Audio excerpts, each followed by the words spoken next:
Hey guys, what's going on? We're gonna kick it old school.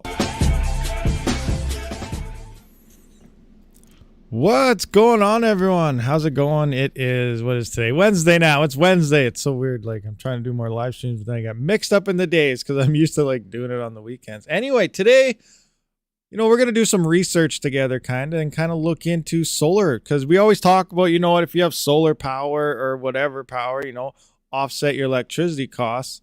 You can mine even in the red and stuff. Technically, you won't have red because you have free power. Again, that comes into play after your solar is actually paid off. Regardless, a lot of things that may make solar probably not accessible for most residential miners out there is the amount of solar you actually need.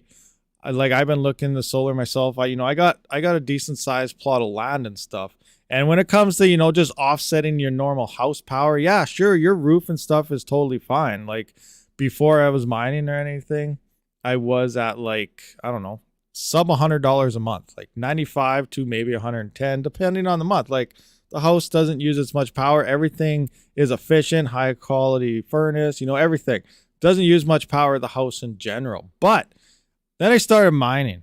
And then the power bill went from, $95 to $100 a month to, as you slowly upscale, a couple $100 a month to $400 to $600 to $800, depending, on what's going on throughout that month and stuff. Obviously, we use more power sometimes because it gets really dry, boil water, yada, yada, stuff like that. But it starts getting up. And then I was kind of looking into solar, and I was like, you know what? How much solar do I need to offset everything? And now, when you're getting solar, obviously, it gets a little bit cheaper the more you get instead of doing that. So obviously, also the main thing is kind of set yourself a goal. Like, say, you know what? I'm running X amount of power right now. How much do I need to run that?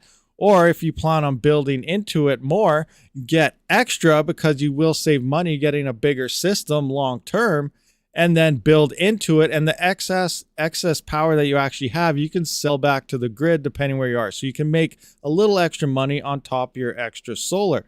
But then that comes down to the thing.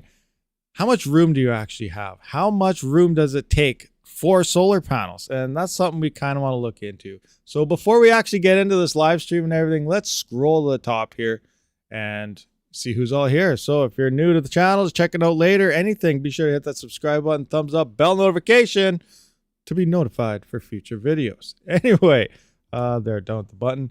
We got Dave Collins. Hey, we got Chili in the house. What's happening, Chili? Dave Collins, Red Putts, Oofer. I have the space. Oofer has the space, so he's probably on a farm or something, which is good. My best friend, what's going on? Scrolling through. The Smooth Goat, what's happening? 4EMH, what's happening there? Ultra Comb 619. Scrolling. Smooth Goat again. Sella Hedra.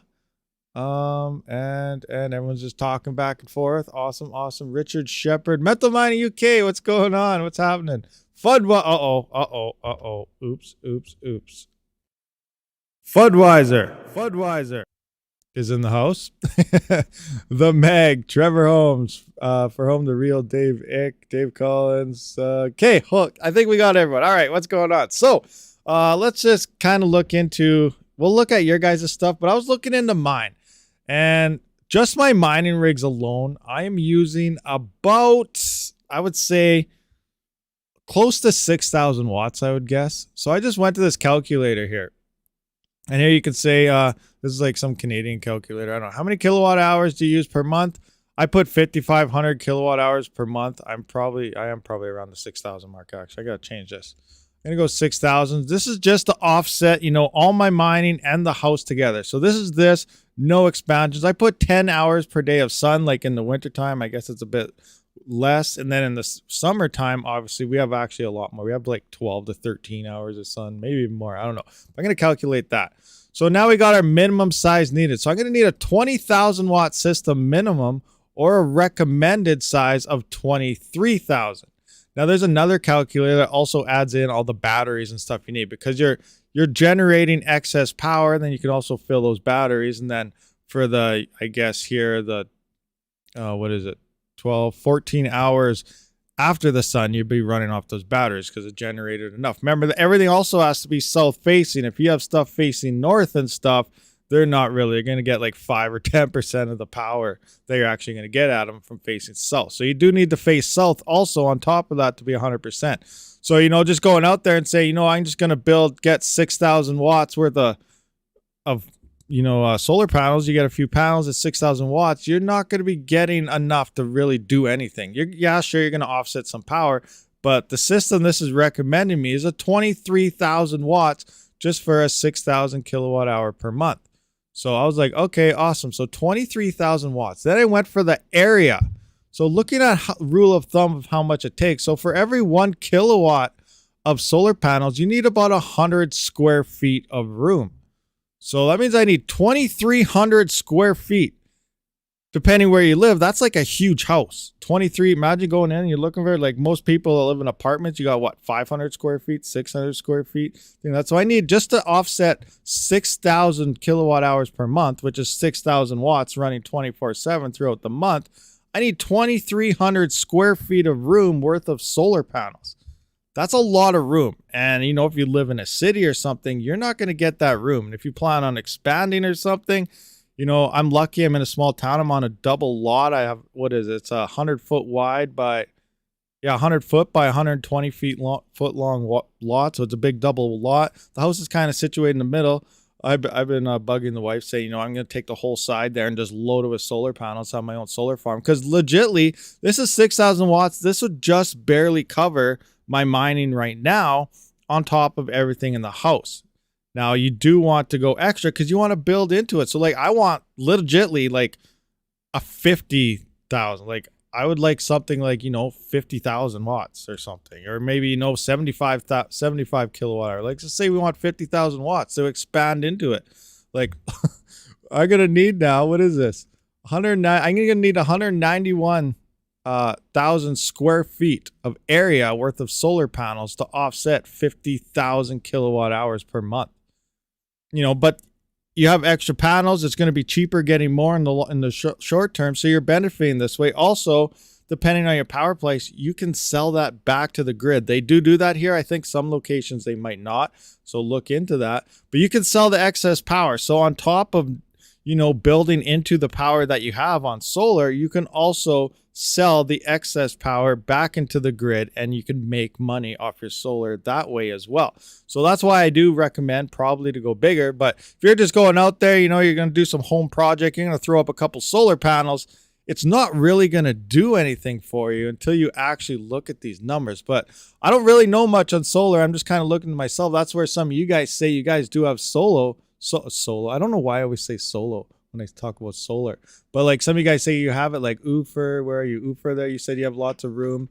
My best friend said he has put it on his house, but it's not enough on his roof. So like, I'm curious, how much is it that you guys actually need? Now I was looking over here. They also state that if you're on metal shed, then you can go drop it down to 85 square feet. So shadow-free area. Now, another thing you see in the big solar farms, they have them on the stands facing directly south and stuff. That's probably something I would do.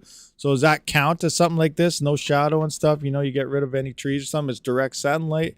Can you get away with the 85 square foot instead of the 100? That will save on some room. But just, you know, I know we're always talking about if you have solar. I did message Max Voltage because I'm curious. He does have solar, so he'll have some more insight for me. But I pretty much ran the numbers I just talked about to you guys with him, and I'm waiting for him to message me back to see kind of some stuff. But that's why I need you guys here as well. Like, what are you guys running? Like, how many panels do you have, and how much space is it actually taking up? You would need 100 panels and 30K in batteries. Like, I know batteries are extremely expensive and offset it, but think about 30K. Like right now, you're spending, like, how much would that be over 15 years? Like, say I'm spending right now $600 to $800 a month. So $800 a month, you times that by, you know, 800 times 12. I'm getting my calculator here. That is $9,600 a year. So in theory, you have 30K in batteries plus all your solar. Just say 30K in batteries now. You divide. I just forgot my number totally. So I'm going 800. I'm going to times that by 12. So that's 9,600. So we're going to go 30K divided by 9,600.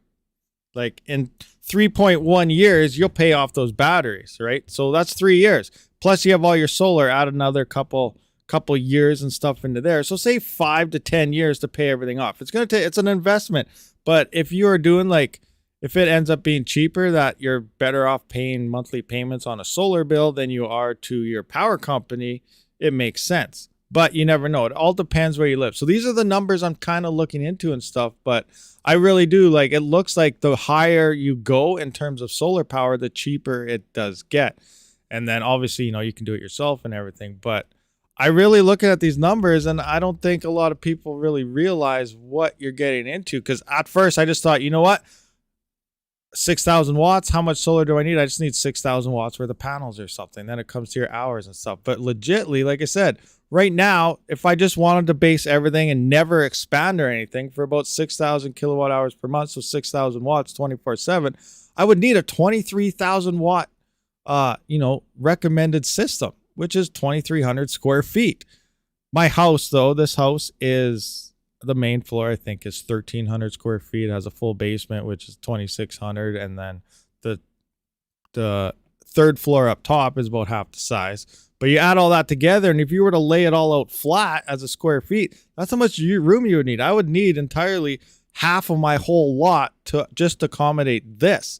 So I almost need to buy the lot next door to really bump this up, because really 6,000 watts, this isn't it. I want more. I need access. You want room to build into. And like I said, the more solar you get, the cheaper it also becomes as well. So these are just some things I'm looking at, and I'm kind of curious to bring these points forward and see what you guys think about this operation.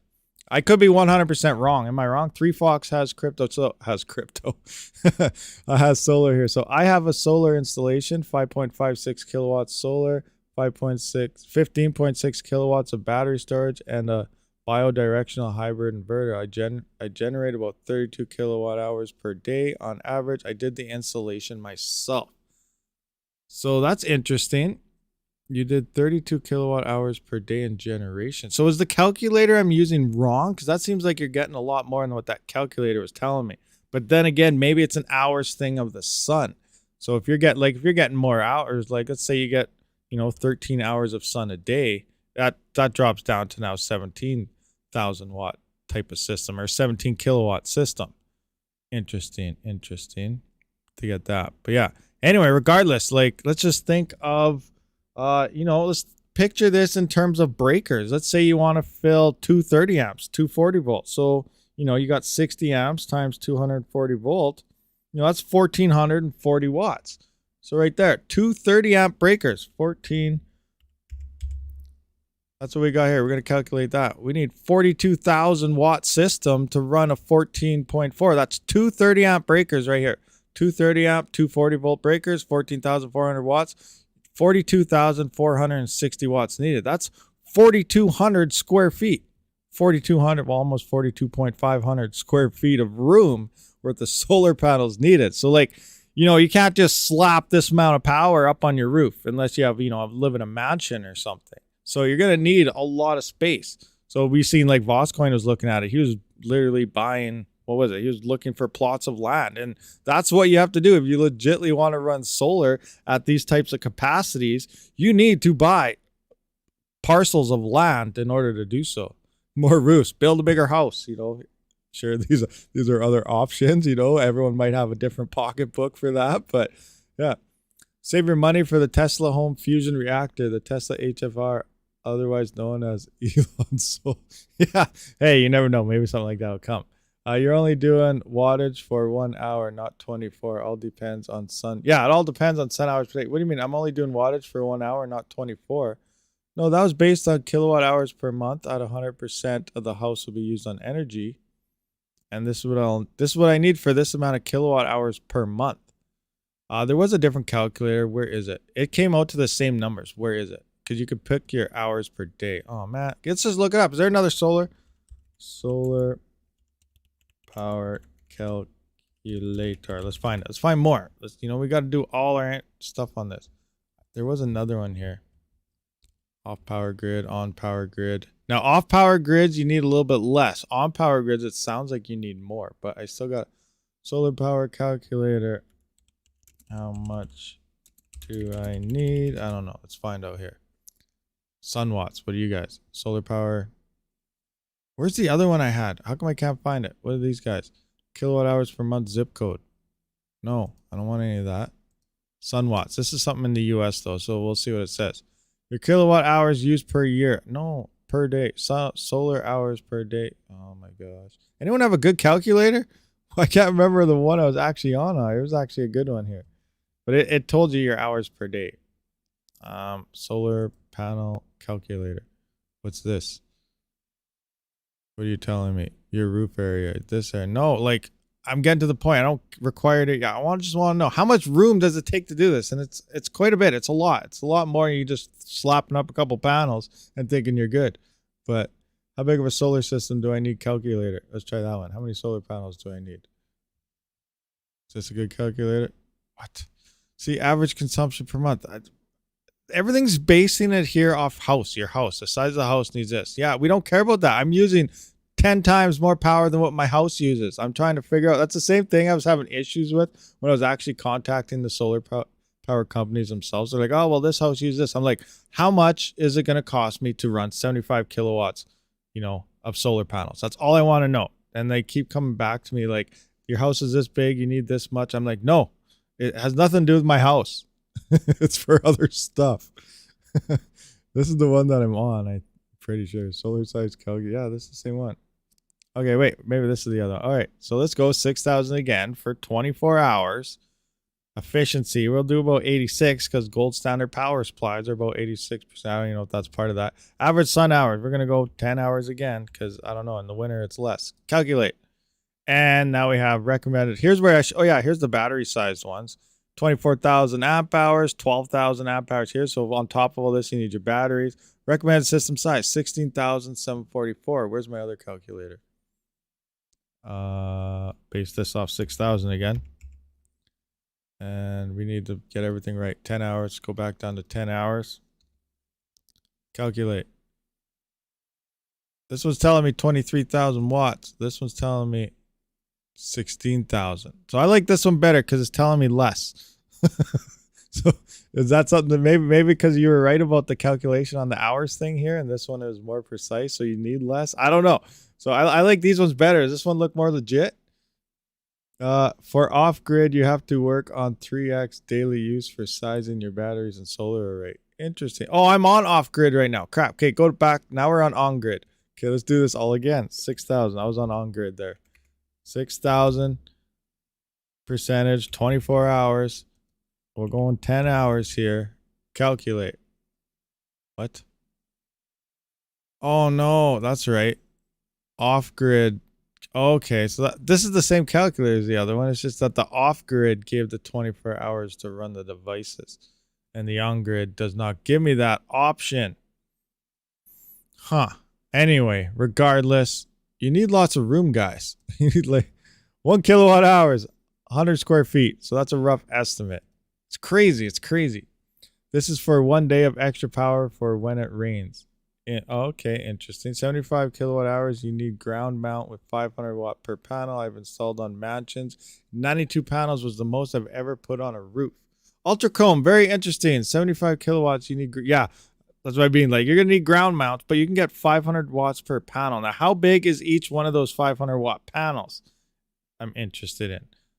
One day, like, I really do want to run like 100% full solar type of operation here. And that's why I need to get to these numbers here to figure this stuff out, because you entered 24% for renewable power.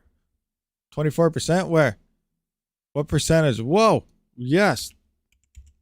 Calculate, because I got messed up there. 23,000 watts. Okay, we're back to our 23,000 watt thing, which is what we had. So those are the same calculator. Let's go back to my original. There we are. But yeah.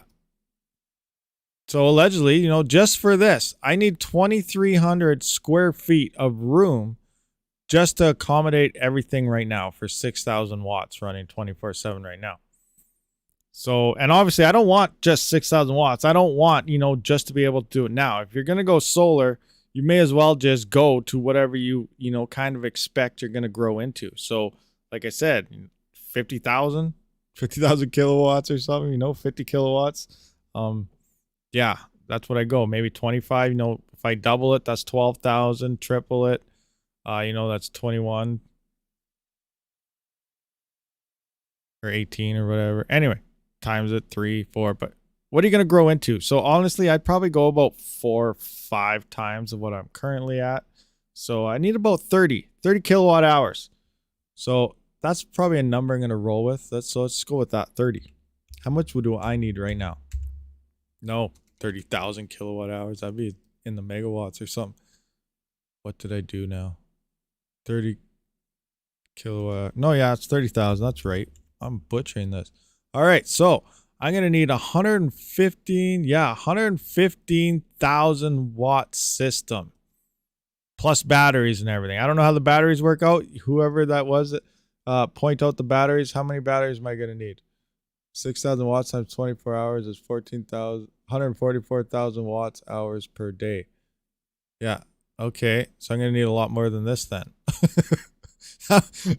Somebody's got to help me figure this out. I want to off balance. I want to times my whole operation by 4, and I want it all on solar. And until you actually grow into that size, I can sell the rest back. So this is what we're calculating.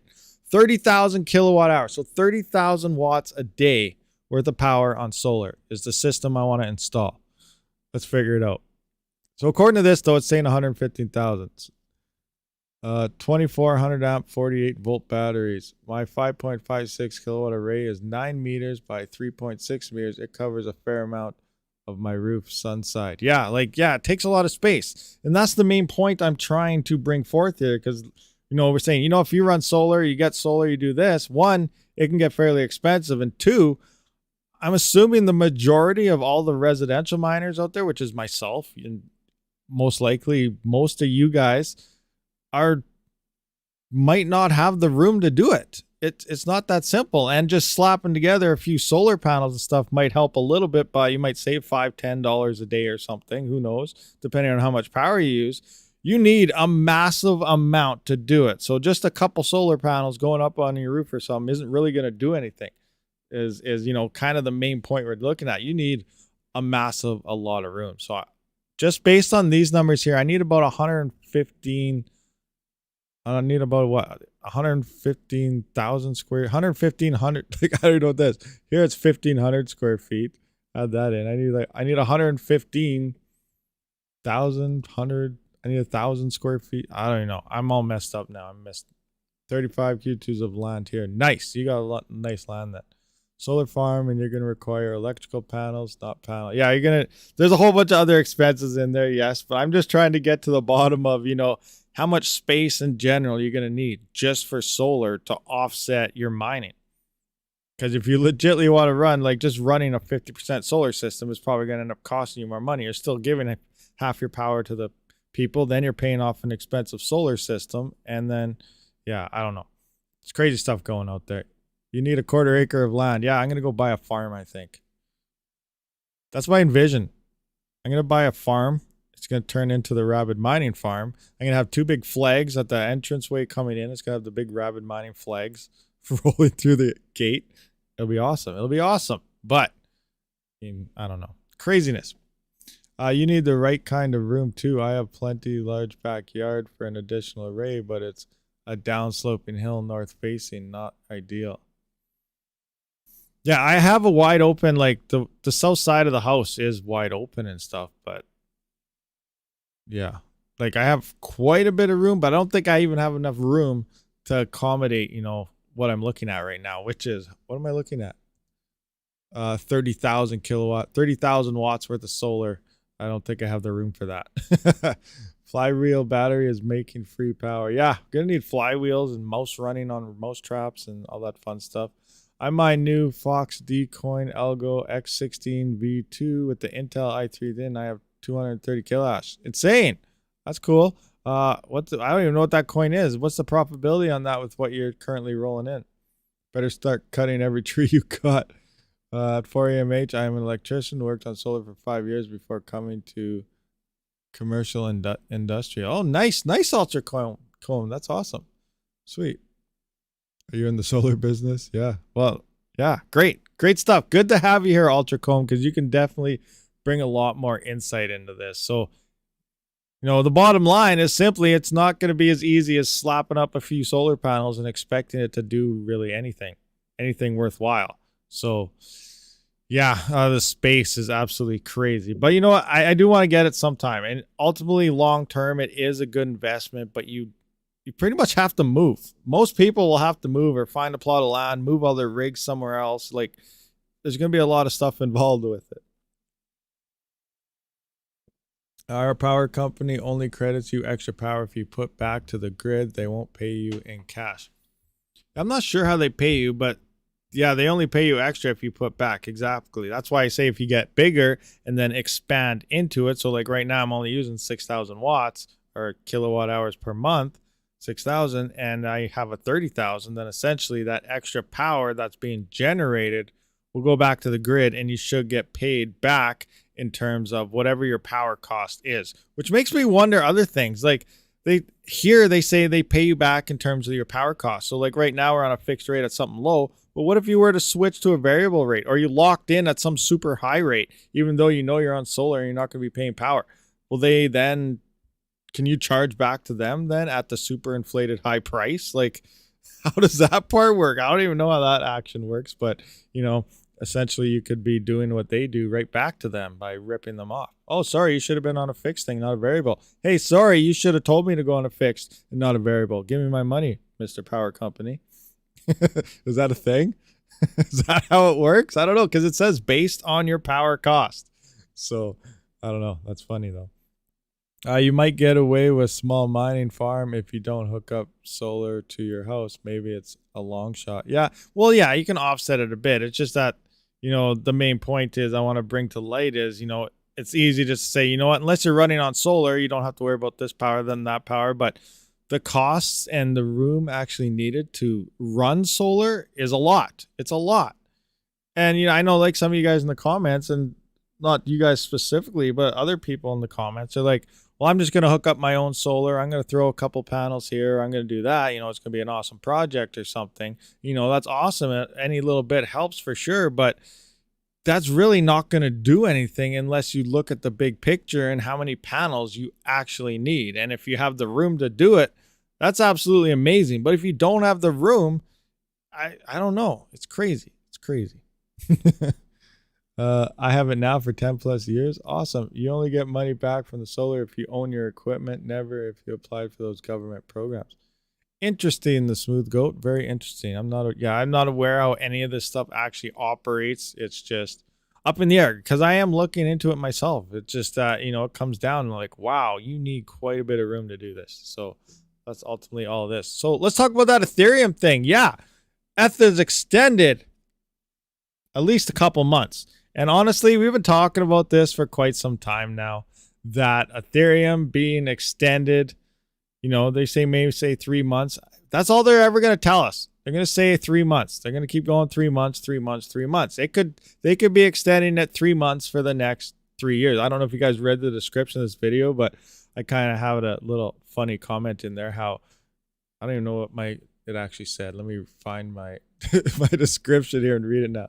With all the talks of power and Ethereum moving to Ethereum moving to POS sometime this decade, power price is an issue, and we will talk about solar. So I don't know if you guys caught that, but I thought it'd be kind of funny. With Ethereum set to move into POS sometime this decade.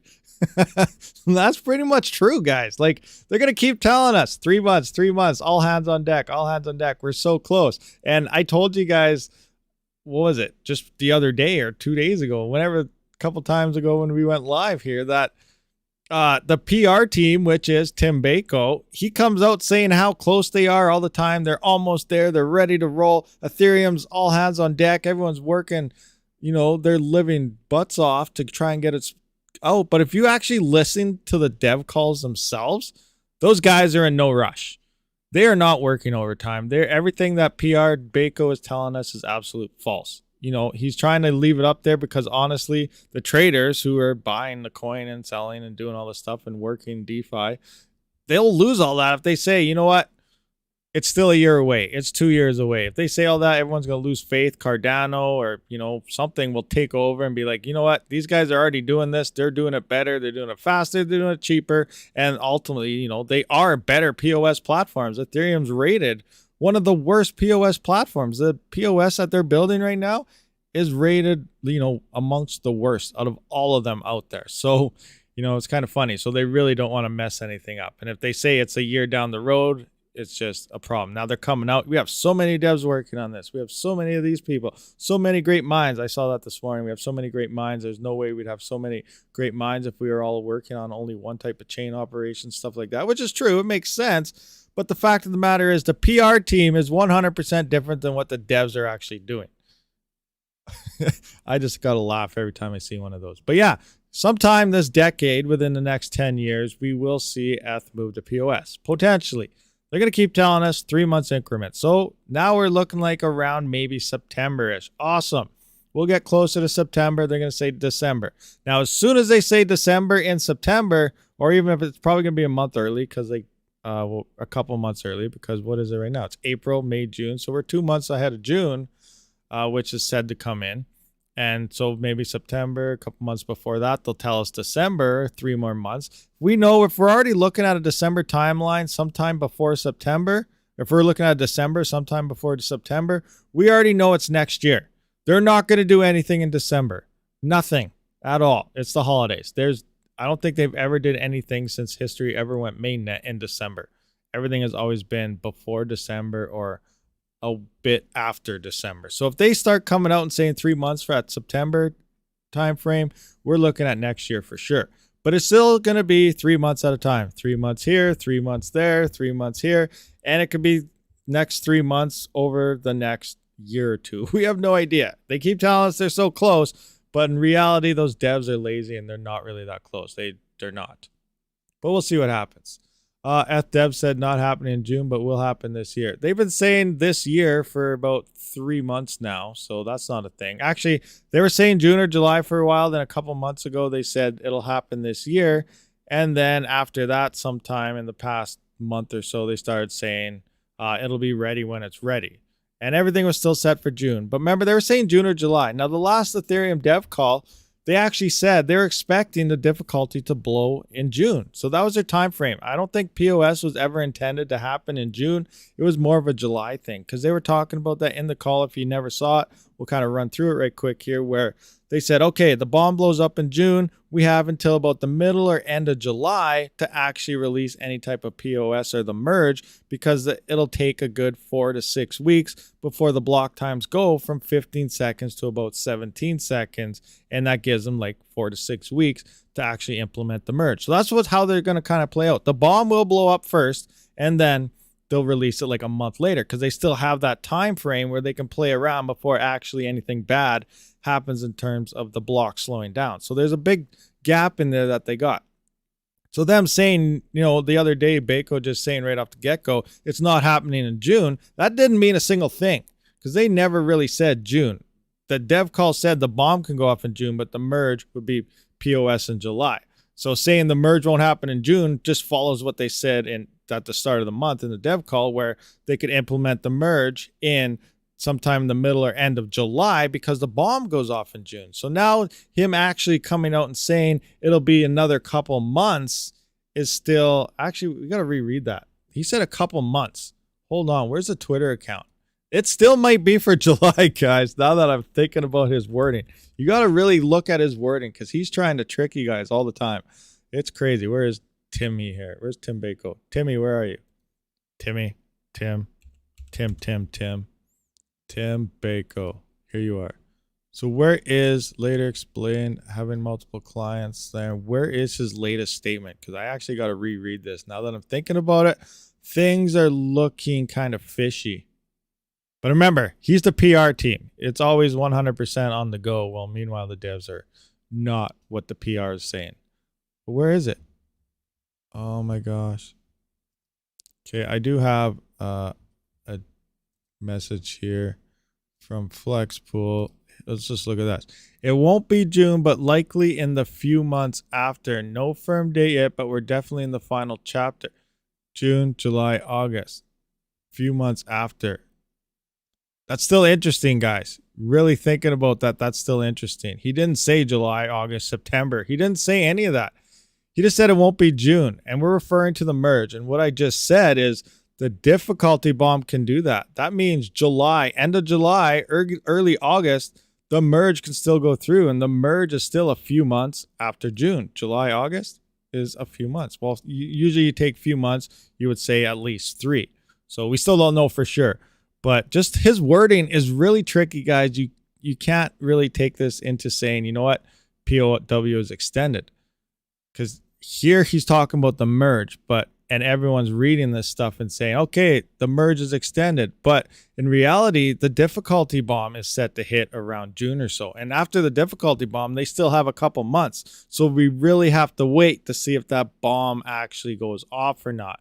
Now, I'm all hands on deck saying, you know what, it's extended for sure. I really do believe it is. The devs don't think they're going that way. But Baco is a tricky guy. He's playing a game cat and mouse with everybody out there, and everyone's just feeding into it. So as you did see, like I did drop the video yesterday, this one right here. The merge is not coming in June, but there's a catch. And I kind of went through this. Like I talked about the difficulty bomb is set for June. They talked in the dev call that, end of July, maybe even early August, they have time to play around with the merge. Tim Baco coming in saying the merge won't happen in June falls right up all that alley. So there's still potential chance of a July, August possible thing. It all comes down to if the difficulty bomb will get extended in a fork or not in June.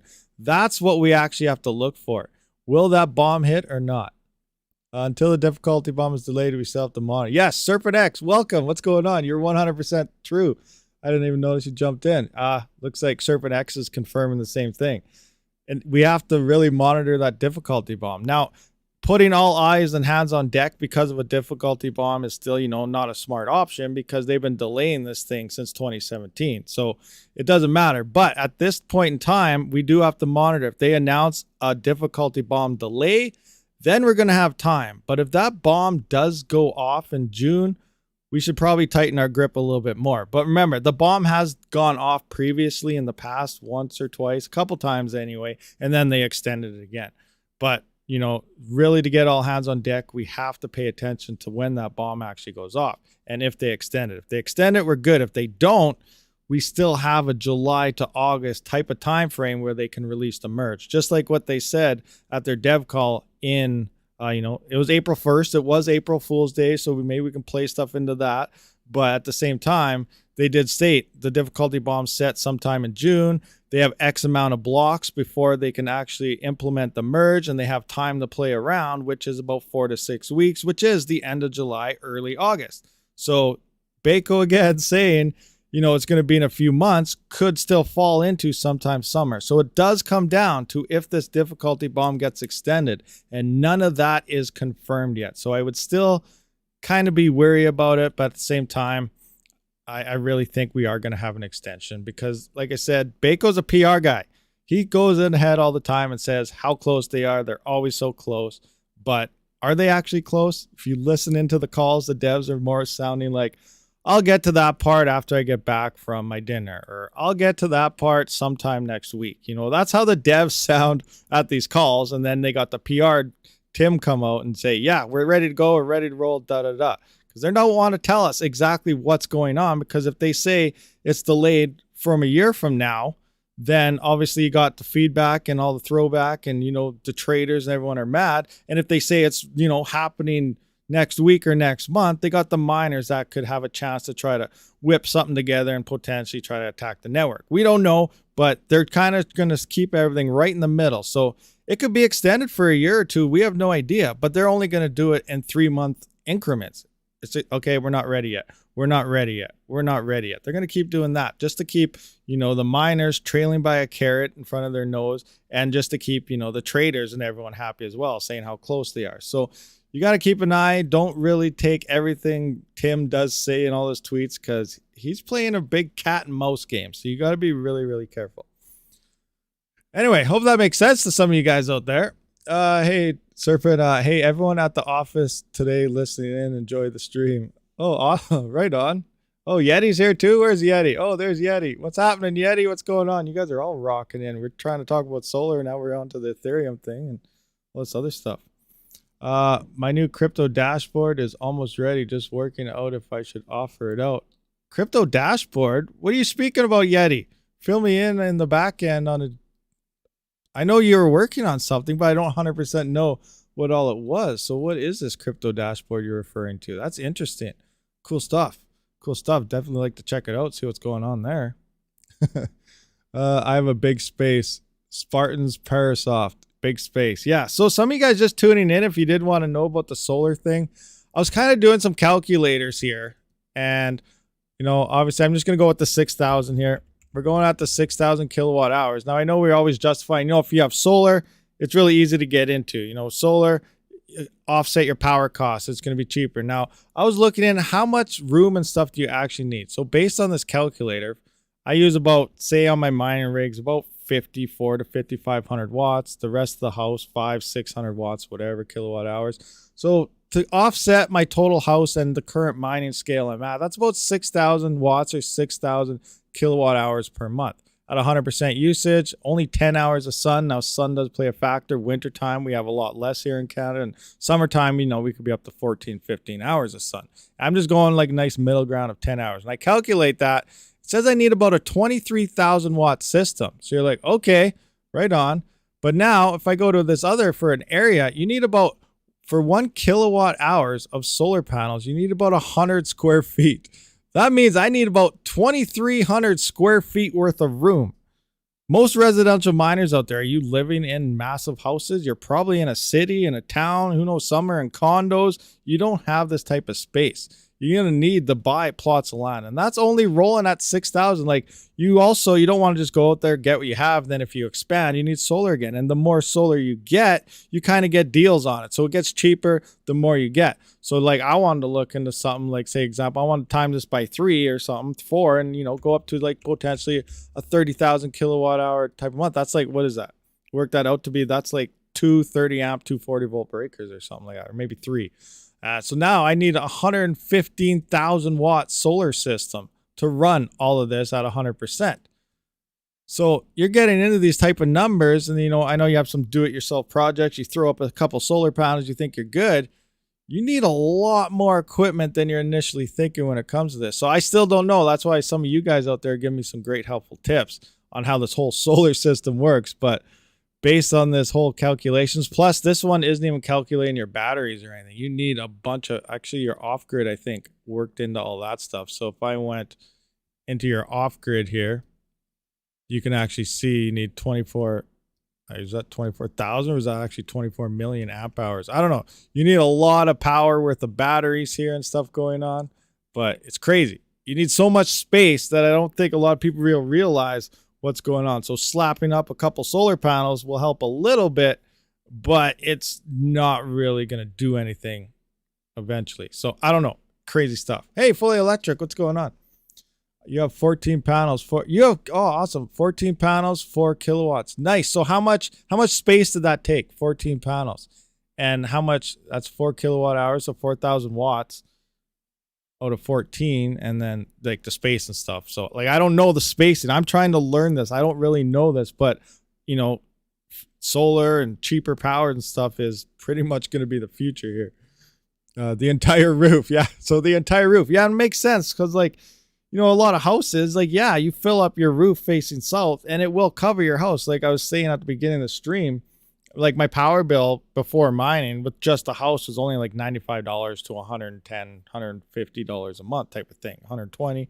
Like, you know, it was around $100 depending on what was going on that month. It was really cheap. But then you started adding up all your rigs and stuff, you're getting to, you know, $200 to $300 to $500 to $600 to $800. You know, it's ramping up.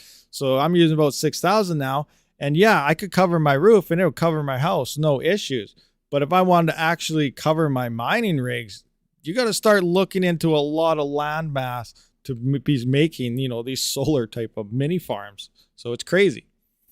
I'm waiting for the upcoming LG and Panasonic panels to release that have higher efficiency and generates more power with less parasitic loss. Awesome. Yeah. So there's always new stuff. There are solar panels now that allegedly generate power at nighttime. So you don't need full sun. So that it might even help for your roof, say in darker areas facing north and stuff. I don't really know, but it looks like, where's the solar panels produce energy at night? I don't know. This popped in something. I don't know where it is. Stanford researchers, solar panels can absorb energy from the sun during the day and dissipate Dissipating heat at night. Okay, do solar panels work? Where are they? Researchers reached, that was 2 days ago. Engineers create solar panels that produce electricity at night. Oh, you guys can't even see my screen. Sorry about that. Hit the little button for you.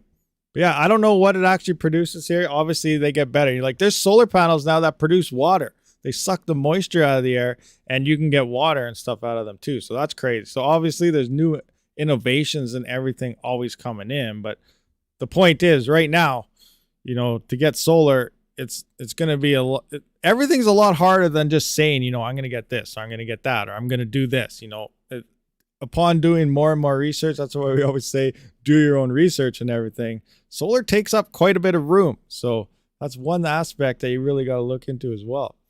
Fully electric, RabidMining, my solar is ground height, 32 panels, 375 watts each, 12 kilowatts with 60 kilowatt hour server rack batteries. Oh, you're kind of saying something like that to me earlier. That's right. But yeah, you have a nice solar system rocking, 12 kilowatts. Nice, nice, awesome. Check Will Prowse DIY Solar Power YouTube channel. He has some good content on solar, very important. Yeah, 4EMH. I definitely got to check that out for sure, 100%. Just go nuts and go geothermal. Job solved. Unlimited power. Does geothermal has power too? I thought that was a heating thing. Does that work? That does power and everything? I was not aware of that situation, Yeti.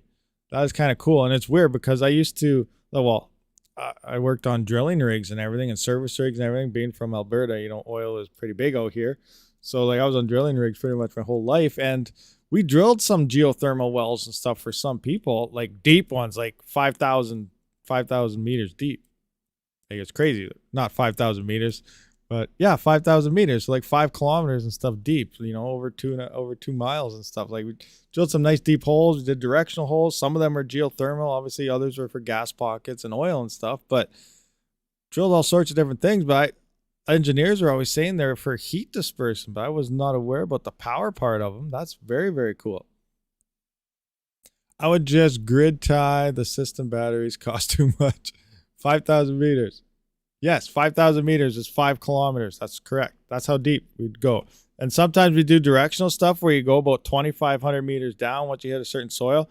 Then you'd go horizontal and you drill another 3,000 or 4,000 meters horizontal for a total depth hole of like 6,000 or 7,000 meters. It's crazy. 6,000 or 7,000 kilometers. Like if you're from Canada, it's kilometers. I don't know what the miles. I think it's like 1.5 or something like that kilometers to a single mile. So do the math, I guess. But yeah, drill some deep holes. Yeti, where can you find info on that? And some of the holes are like I remember we drilled an 800-meter surface hole before your surface casing. It was like a 3-foot wide hole. It was huge. And then you come down to like, you know, like, I don't know, a 6-inch hole and you drill the rest of the way 6 inches, but it's massive. They're big holes, guys. Deep. You drilling deep. What else do we got here? Freaky. Yeah, it's crazy. You know, drilling rigs, you sit on a well, it'd take like 3 months to drill it, but it's crazy. You also got to be careful. You know, you got your gas pockets down there and H2S and all sorts of stuff and mask up and gas detectors all over the place. Explosions happening depending if something goes bad. Insane job. I found a solar farm that was sold, bought 52 volt panels for 163.5 kilowatts. Nice, awesome. That's like 54 football fields. Yeah, we drilled some deep holes, guys. I'm not sure what the absolute deepest hole I was ever on a rig that drilled, but yeah, done some big ones. You need a farm to do this. Thank you, Yeti. What am I missing? Oh, Flash Streamplats.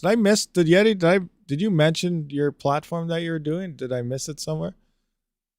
You would need to cover my neighbor's house too. To cover all mine, I would need to cover my neighbor's house too. Yeah, see, that's what I mean. That's like coming in as a residential miner, depending where you live. Like, you know, getting solar will offset cap power costs, but being able to fully go 100% solar is, you know, I don't think it's really viable for probably most residential miners because the space needed for it. And that's the whole main point I kind of wanted to bring here, is that you just need a lot of room.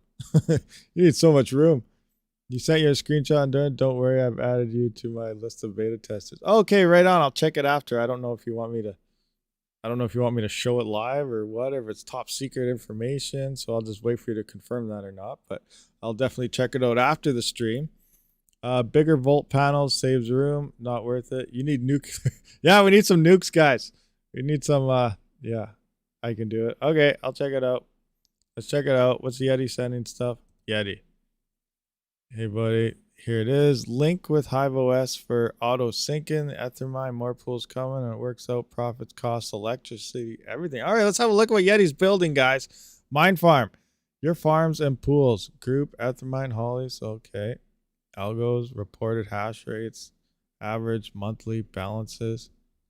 Farm breakdown here. We've got groups, investments, daily cost. Hey, this is cool. Okay, so this is tracking everything.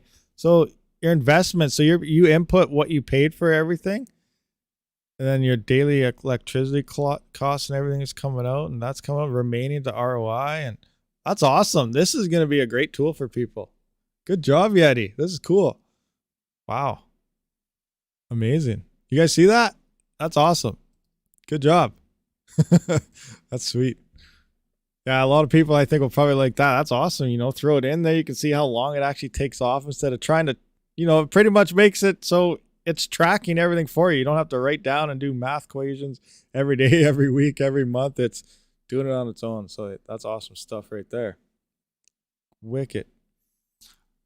Harvesting the sun would give some nice kilowatt hour outputs to mine with. Yes, sun harvesting is always good for sure. Definitely help with the power costs. What? I wonder. I gotta see if my node is done. Oh no, I don't have it on. I don't know if it's gonna work. Actually, I can just do it here without utilizing my actual capture. So let's just boost this up. I just gotta see. I'm just checking on my Yatacoin node if it's fully done downloading or not yet. Open Sesame. I want to start solo mining Yatacoin, and the only way to really solo mine is to have your own node. So verifying transactions still. What? Okay, where am I? What block height? I'm at 121,000. I still have another 200,000 block height. Or no, yeah, I need to go to 200 and some is what the current block height is. So I'm almost halfway there. Awesome. Because I'm going to start. Did I get anything here? Hit any nodes? Connections. I only got 3 active connections. I didn't hit any blocks today staking. That's sad. Sad times. Yeah, if you guys are unaware, this morning I did release that server build. So this is actually my server right here. I'm currently downloading the Yatacoin blockchain so I can start solo mining it to my own pool and stuff like that. Because it is looking like Yatacoin's fairly profitable right now. I'm just gonna punch in and have a look here. Go to the CPU mining calculator here. Go to random access this. 12,600. So there's not much hash rate on the network right now.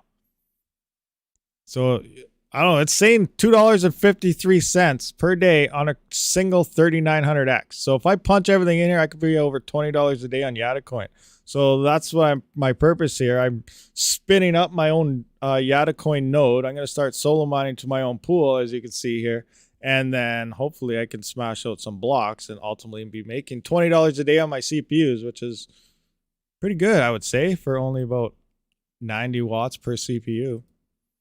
So that's my goal right now. That's what I'm working on. So there's some insight for potentially the next video I may be making.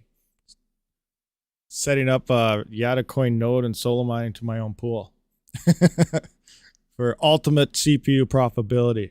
A lot of people seem to be shutting their CPUs off. And you know, it's kind of funny because I still never made the video, but we do talk about this in a lot of live streams where we go through and look at the hash rates. Now, we don't really have to look at the hash rates on mining pool stats. That used to be my old method. I go through, you know, we'd look like example. We can do that right now. Let's go to mining pool stats. Mining pool stats. And I'm just kind of going through what I used to always showcase you guys. So you guys are new here. You can kind of see what's going on. Let's just go to Yatacoin, for example. If I go to Yatacoin, I can see, look at the hash rate. It dumped. See the hash rate dumped? The hash rate dropped off quite a bit. So what's that mean? This is when Rabid comes in out of nowhere with his CPU farm. Everyone thinks, oh, profitability dropped, hash rate dropped. bam, here I come behind everyone and I scoop up all the low hash rate coins, get lots of coins per day, and it makes it extremely profitable. So unlike GPU mining, where pretty much you point to Ethereum and you leave it, that's what you have to do. If you're actually active running around and bouncing through these coins, your CPUs can be very profitable. And that's the other purpose. I don't really have to do that anymore by bouncing through every coin and looking at them. This calculator makes it easy. And as you can see, it's pointing YATA coin up there. The hash rate's very low, so the profitability is up based on the hash rate here. I could punch in Raptorium and everything. I just wanted to see what YATA coin currently was because that's what I'm currently looking at. But yes, CPU mining profit calculator is there. Is Pulsar dying? No, I don't know. I'm currently solo mining Pulsar, actually. Let's go have a look at that. I haven't checked on it today. Where is Pulsar? Pulsar, where are you? Where's Zergpool? There it is. Any blocks lately? So I hit a block 3 hours ago, 9 hours ago. I hit a few blocks, actually, by the looks of things. 29 hours ago. I got a few blocks. Here's all my solo blocks that I've hit. Oh, I got an orphan block. That's bad. But here's all my Pulsar solo blocks I've been smashing out. So these are all solo mining Pulsar blocks I've been hitting right there. And I got a couple 3 hours ago, 9 hours ago. And I only got 860 mega hash now. My workstation's offline. But usually I have about 1.2 mega hash worth of CPU hash rate sitting on Pulsar when I'm not live streaming.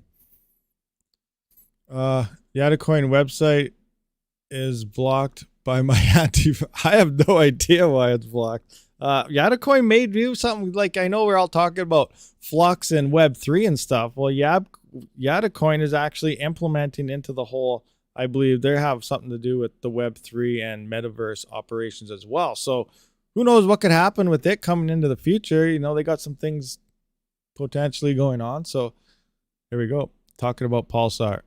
What about Pulsar? It dropped to less than 1 cent USD earlier. I heard there was a massive sale and price tank like 50%. Someone in Discord mentioned something about that. I don't know what happened.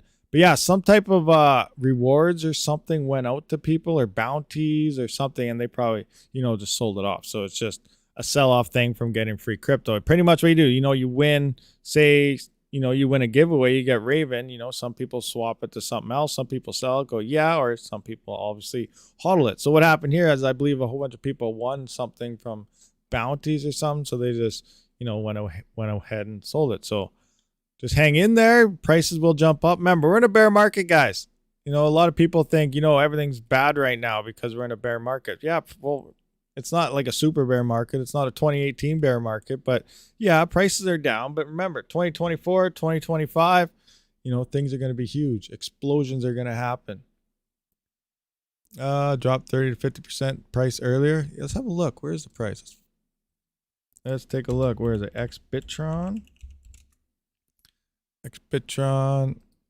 PLSR, 53%. So what is it at right now? 0.01. So let's just see. What is that? Calculator. So let's say I hit 2 Pulsar blocks, which I guess I did. 180 times 0.011. What is it? 0.011122. We'll do that. 11122. So that's $2. $2. It's $2, guys. That's not bad still. Through staking and stuff, hitting a block or 2 a day, sometimes 3. Sometimes I hit 6, 7 blocks a day on the Pulsar staking. So that's still almost $10 a day at the current price. And that's with a 50% drop in price. So it'll pick up again. Don't worry about that. We didn't even look. What's USD? Let's see. Yeah, look at. There's a lot of sales coming down here. People. What's the price at though? 0.005, 006, 0.01.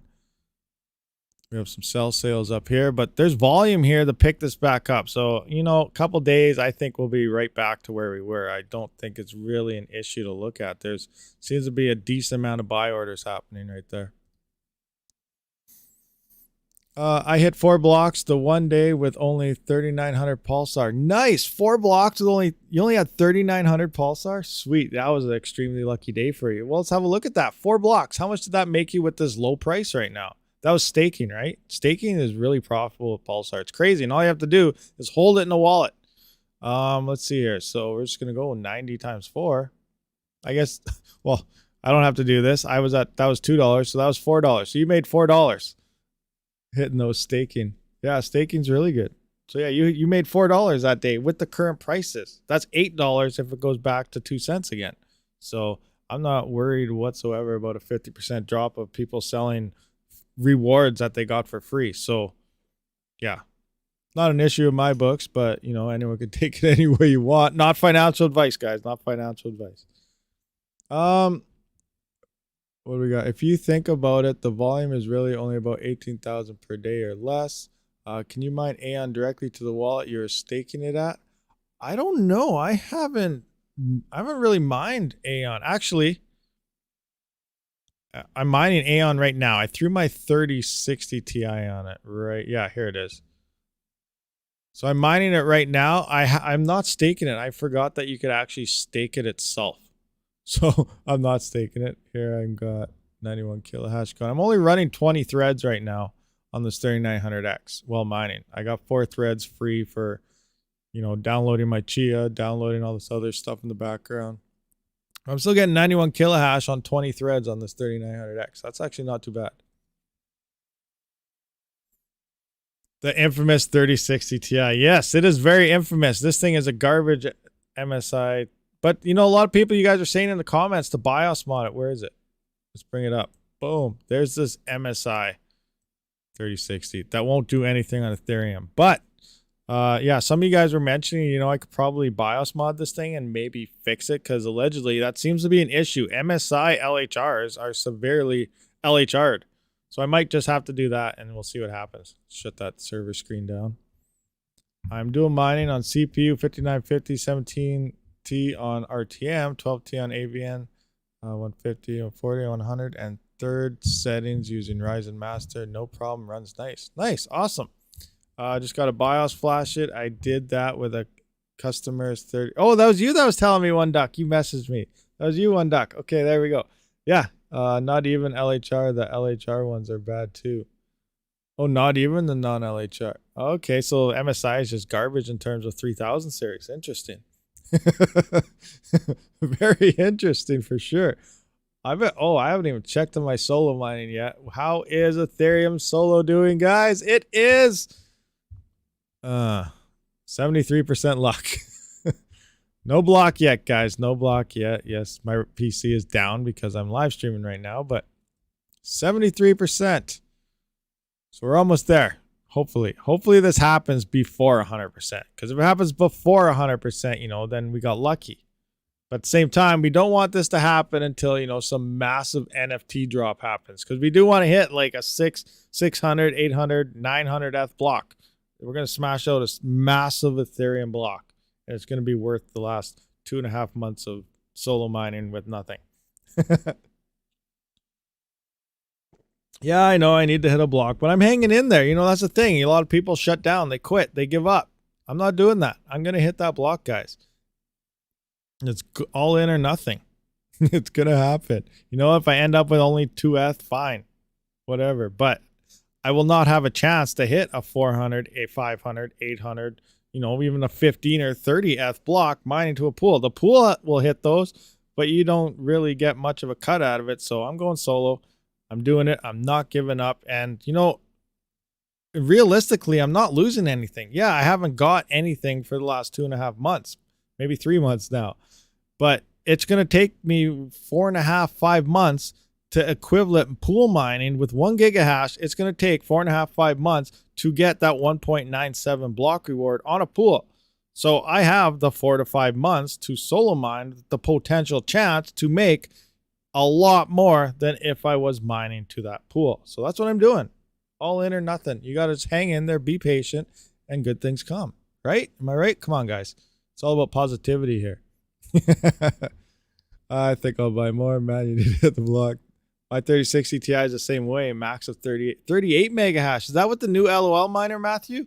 It should be at least doing 40, 41. Yours may be even worse than mine. That's crazy. I at least hit 41, 42, but I couldn't hit like the 48, 47s, the 49s that everyone else was hitting it with the latest LOL miner. Now, T-Rex does have its new Windows version, which I find interesting. Is it only on Windows or is it's on their beta on Discord? I haven't checked it out yet. I don't even think I'm in T-Rex's Discord, so I should probably join up and check it out.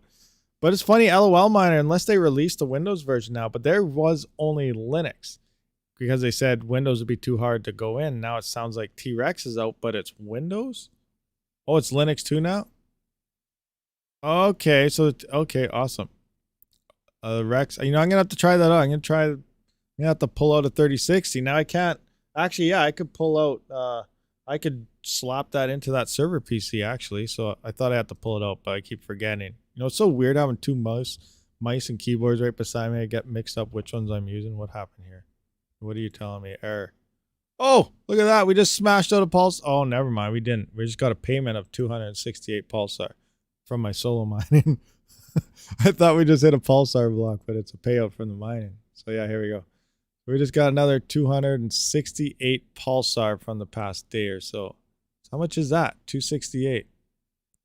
268. Let's refresh this. Do we go up in price? And no. Calculator.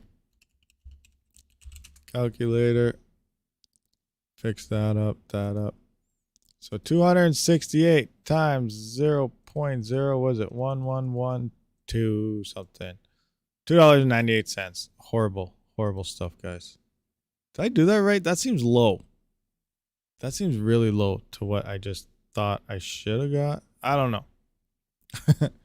You're getting 80% unlocked. That's very interesting. Try the new. Okay, yeah, I'm going to try that. That's a good call. You know, maybe in a live stream tomorrow we'll play with that. Maybe we'll go live again later today and play with that.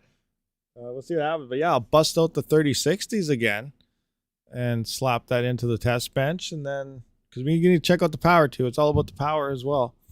And then, yeah, I can, depending on how that works, I can slap in the old, I can download that and install that into the server there and get that thing running as well. But again, I'm not expecting anything coming out of that MSI, at least until it gets BIOS modded or something. We'll see what happens. But that's cool that you guys are seeing great numbers out of it.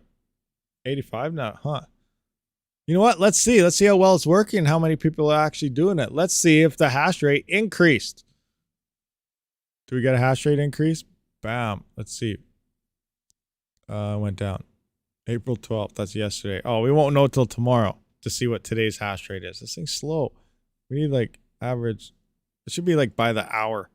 All right, we'll have to wait till tomorrow to see if, you know, hash rate came up today from T-Rex or not.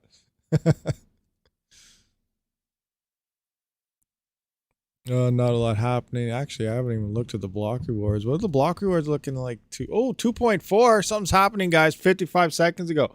2.4. Something's happening. But everything else is only 2.1. Oh, 2.5, 2.4, and nothing's really. 2.3. Not too much. Nothing major, but not bad. Crazy.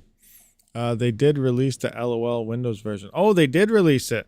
Oh, wait, yeah, that's right. They did release it a while ago, but I heard it was broken or not working that great. Is that true? It's like a beta Windows release, isn't it? Or is it legitly good and it's working now? I don't know. Does the 60s hash rate go that high while dual mining or single mining ETH? The 60s hash rate. What do you mean the 60s? Oh, like the 3060 Ti's? That's, where's my farm? I believe that's ETH only. Dual mining, I don't think you can hit that. Where are we at? Octorig. 61. Yeah, this is only single. Whoa, what's going on here? I only got 102 mem temps on this 3090. Nice. All right.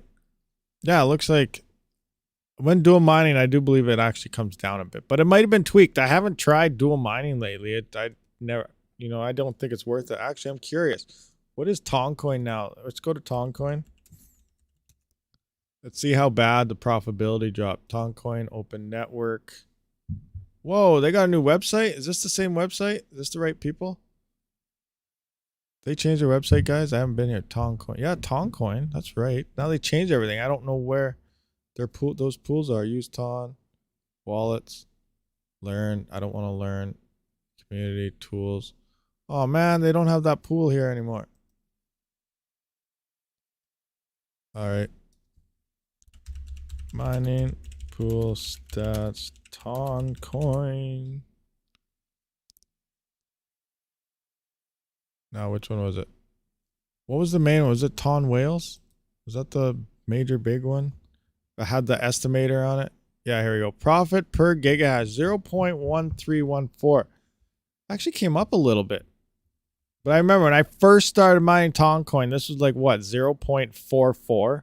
So it's down almost 75% of what it originally was. And this is where I got to the point where I don't think it's worth the power to mine dual mine anymore. Like, look at the probability is way down. I don't even know if you're making up the power that it takes to dual mine that extra coin. It used to be profitable when, you know, everyone wasn't doing it.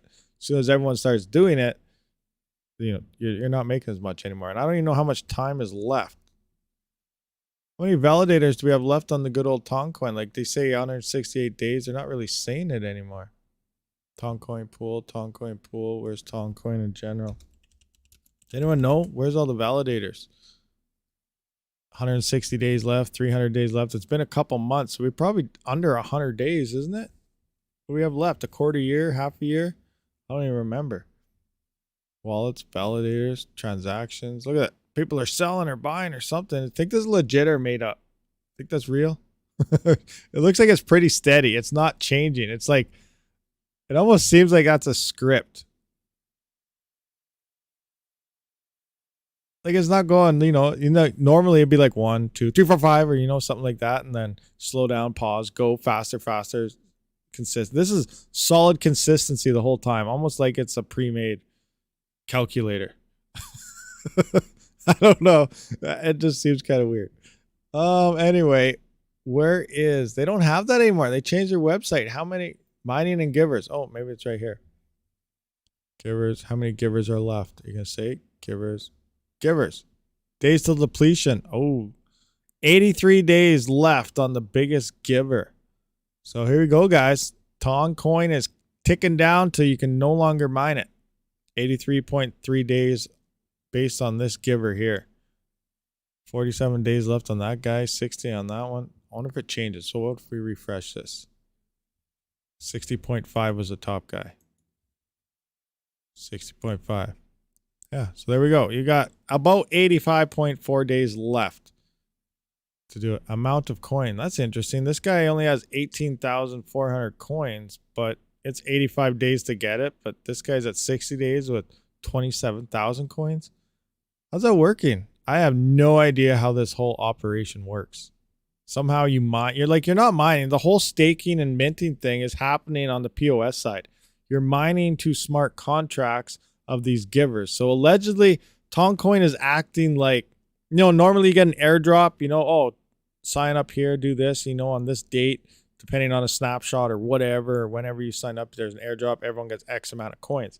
This is almost like a Toncoin airdrop, except you're mining it for these X amount of days. It's like a timed airdrop operation. So that's how this, I believe, is actually working.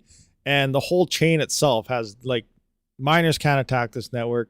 Miners aren't really doing anything for the network in general, I don't think. They're not, you know, validating any transactions. You're literally just mining to get the coins out of these giver addresses and into your own wallet. The whole chain runs on a POS. It's a 100% POS chain that you're just pretty much mining an airdrop. And here this thing is still ticking at the same time.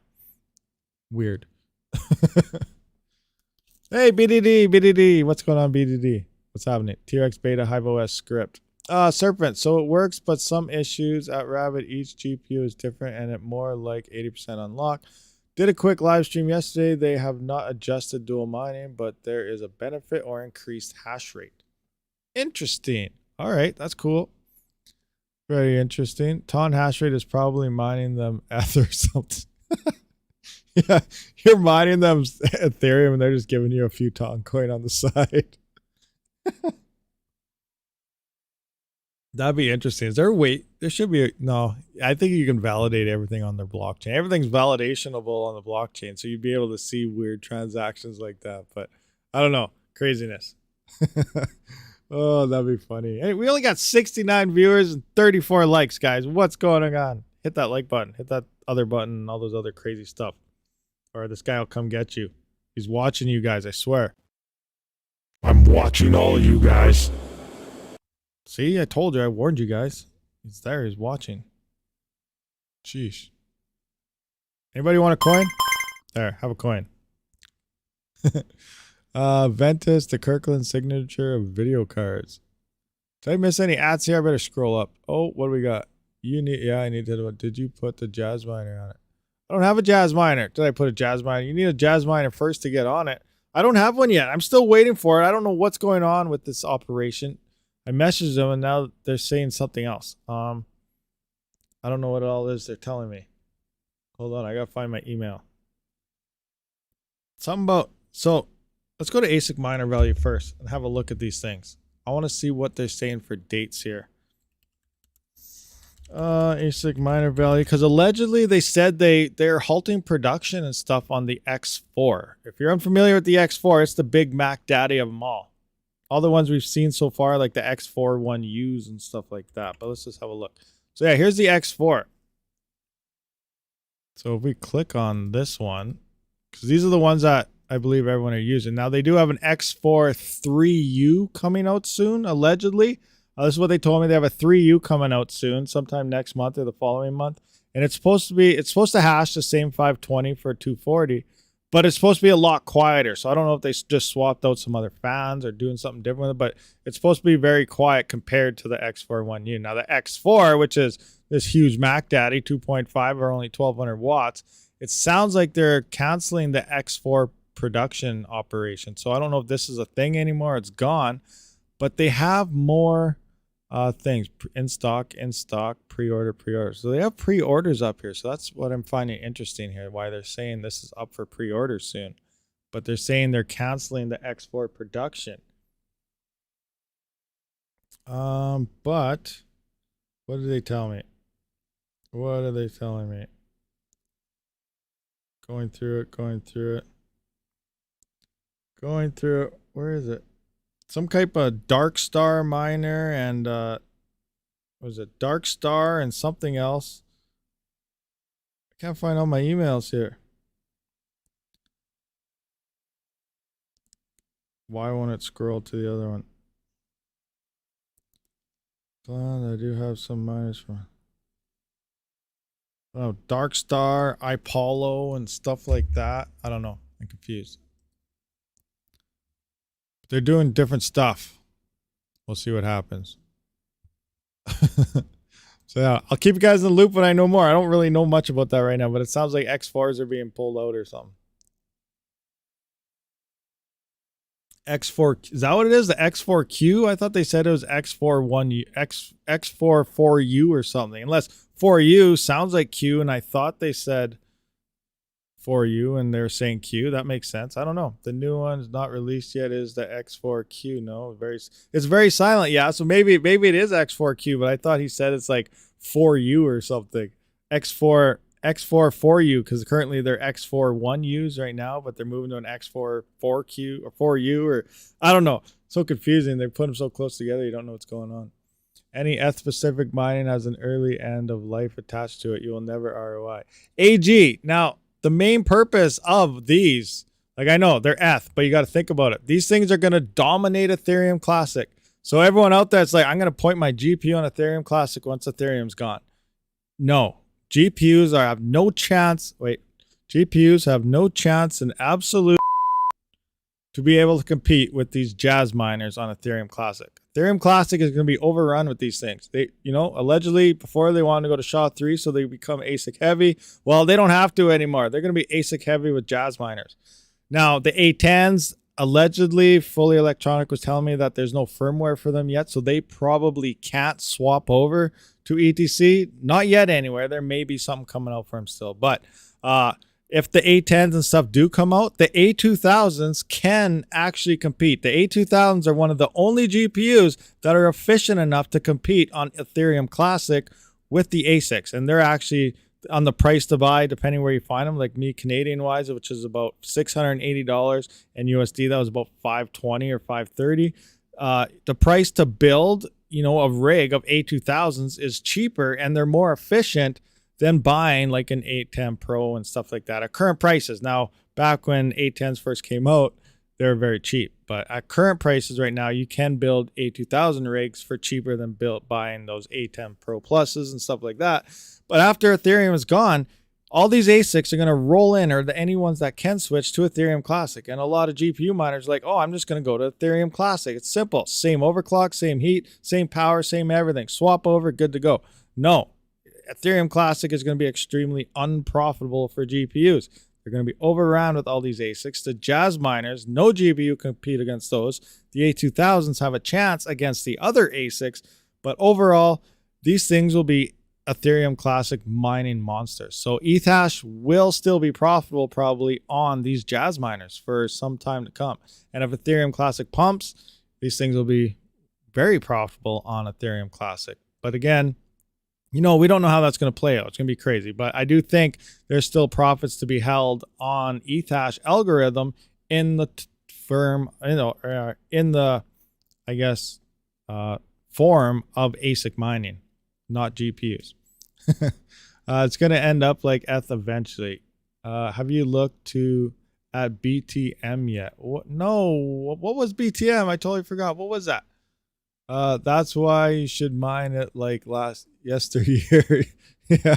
Oh yeah. When is that? I gotta look at this. Let's just go to ETC DEG size. No, I'm not looking at the ETC DEG size, guys, but I do want to go to miner stat to bring this up. No, I don't want this because I messed it up. What do I got? ETC.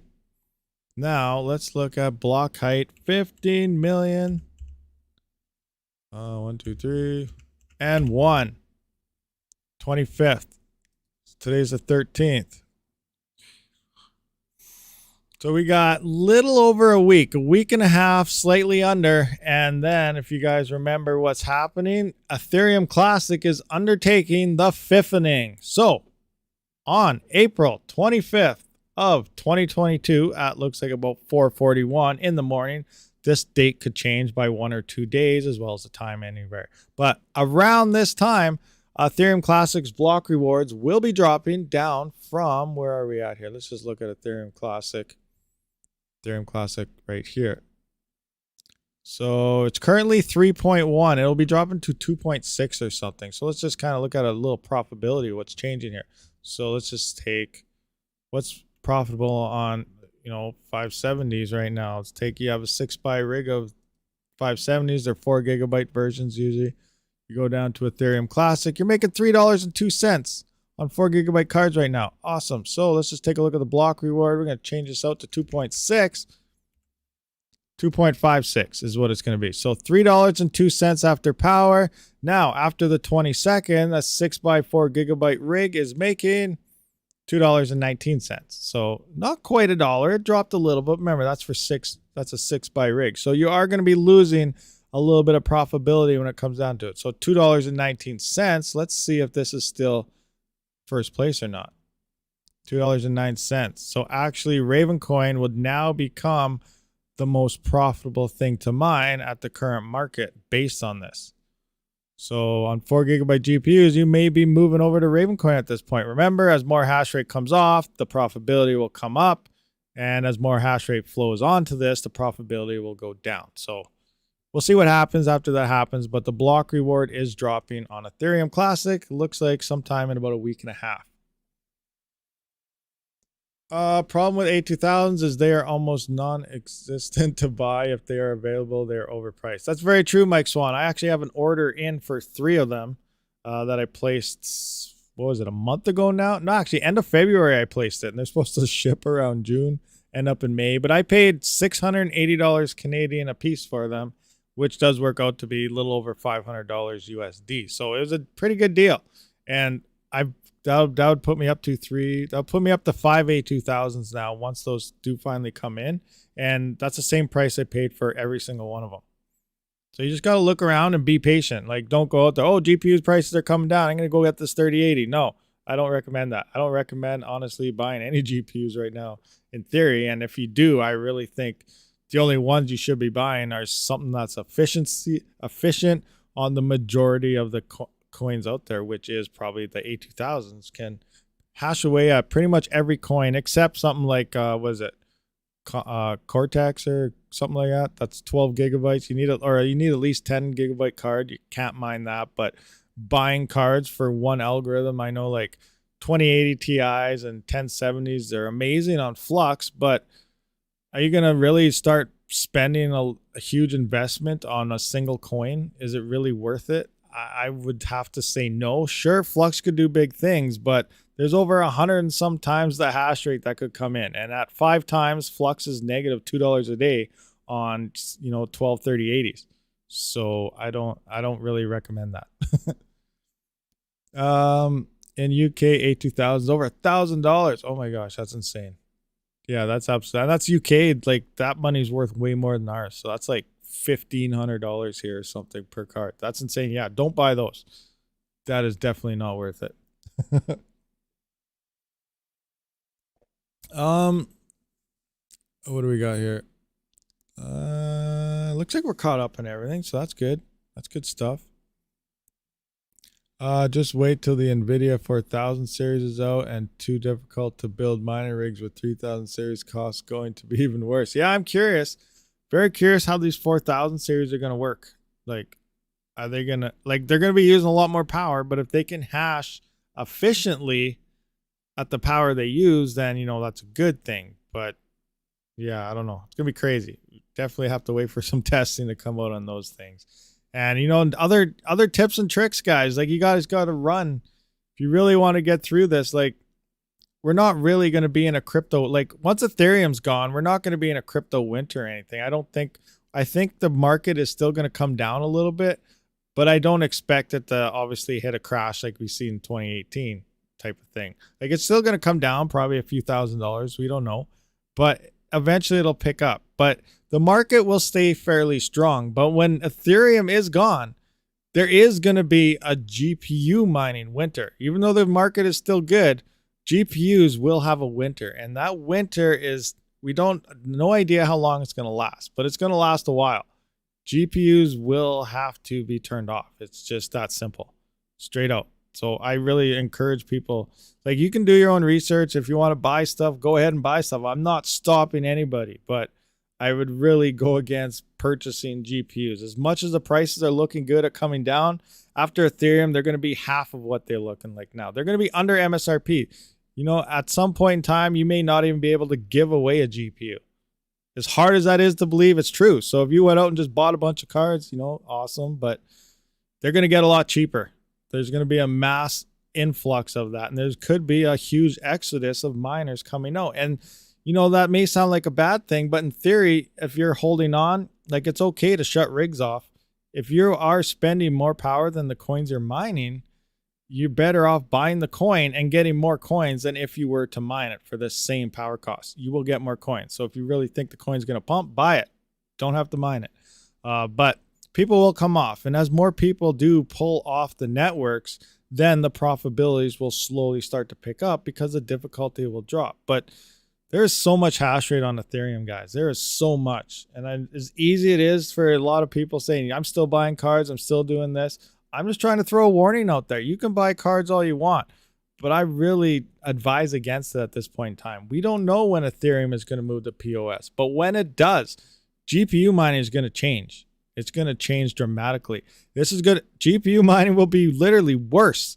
I really think it's going to be worse than any previous winter we have had. Like in 2018, yeah, sure, cards were making 20 cents a day, 5 cents a day, whatever. You're going to be making negative per day. Like you're going to be in the red. It's not going to be green until coins dramatically jump in a price or a bunch of hash rate comes off. And that hash rate to come off means rigs have to be turned off. This is what's going to happen. Face it. You don't have to believe me, but it's the honest truth. And I'm just trying to warn you guys and, open your eyes to actually see what's actually coming. It's going to be bad. Very bad. Let's just have a quick look here. Examples. Where's my hash rate calculator? We got to go through this. Hash rate power calculator. There we are. Let's look at the Ethereum network here right over again. So we talked about it a little bit yesterday. In here, there was that EIP around 1559 of March, February of 2021. It was around where 1559 they were talking about, and they wanted to release the EIP where, you know, should they remove ASICs? And it came to determine somewhere around this point that there aren't enough ASICs on the network for that to really do much. So now you're thinking, wait a minute, that's weird. Isn't 60% ASICs? Isn't most of the network ASICs? No. If you look back, farms like Hut 8, this is also when the 3000 series did release. Obviously, we have the bull run happening and prices pick up, but the 3000 series also released. We have mining farms like Hut 8, and that's only one of a lot of them out there. Millions and millions and millions of dollars went to NVIDIA for GPUs. Hash rate started shooting up. So there's easily, you know, there could be 70 or 80% of this could all be GPUs. Now, even if we only look at 50% being ASICs and GPUs, say 50%, that is still 500 terahash, 500 terahash of GPUs. And there could be a lot more. Like there could be 900 terahash worth. But if we take, seriously, 500 terahash worth of hash rate at only 50%, and I really think there's more, look at this hash rate here. So let's just take this mega hash here. We counted this out before. We've done this before in previous streams, but some people are new here. So 1, 2, 3, 4, 5, 6, 7, 8. There's 8 zeros, 5 and 8 zeros. So we're going to the calculator now. Calculator. We're going to the calculator. So let's take 5 and then 8 zeros. Hold on. Where's my screen? 1, 2, 3, 4, 5, 6, 7, 8. So we have that amount of mega hash. Now we're going to divide that by, you know, how many? We're going to divide that by a 3080. A 3080 does about 100 mega hash on Ethereum. Now we have 1, 2, 3, 4, 5, 6. So we have, what is that?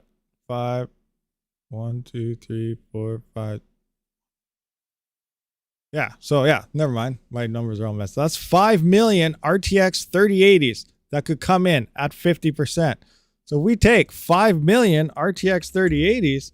Let's look at 5 million RTX 30s. Here's the hash rate converted to every single algorithm. Let's get bigger so you guys can see this. Look at it all.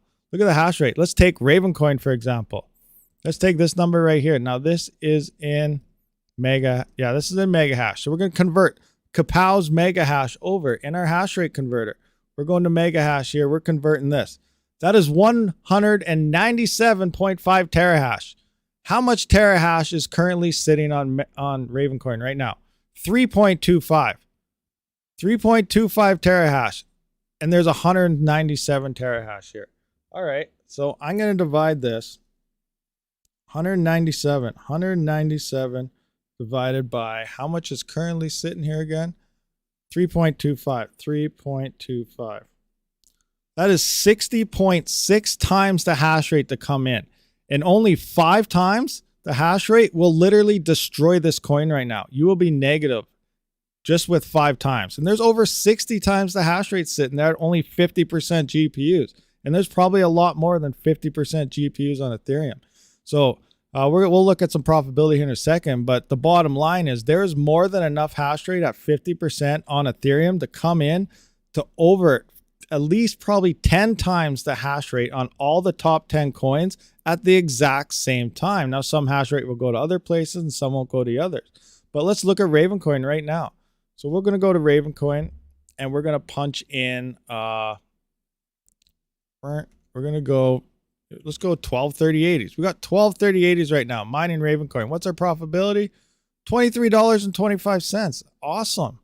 All right, let's take our difficulty here and we're going to adjust this for 5 times. Now, remember, I said there's probably at least 10 times for every coin at the same time, but we're only going to do a 5 times here. And I erased it, so now I don't know what the original difficulty was. So let's go back. So I'm going to multiply this now. So we got 44,198, 44,198. I'm going to times that by 5. So we have an increased hash rate and difficulty of 5 times. We now have 220,990 of a difficulty. So RTX 12 3080s is making $23.25 right now. 539 coins a day. 5 times increase coming in. Bam, we're negative $1.11. only 107 coins on 12 3080s. And that's only a 5 times difficulty increase. And like I said, there's at least 10 times that could hit all these coins at the same time. Every coin is absolutely going to get destroyed once Ethereum is gone. That's just the bottom line. Let's go back to our 5 million GPUs here. 5 million RTX 3080s. Let's take a look at Flux. So what do we have? Where do we have Flux here is sitting at this amount of hashes. So souls converted to hashes was still in the hash rate. So I'm going to go into our hash power. We're just going to go into hashes. So now we have 395 mega hash. So 395 mega souls. We're at the hash rate that if everything went to, say, Flux, will get overrun. So what's Flux have right now? 1.89 mega hash. 1.89. That's it.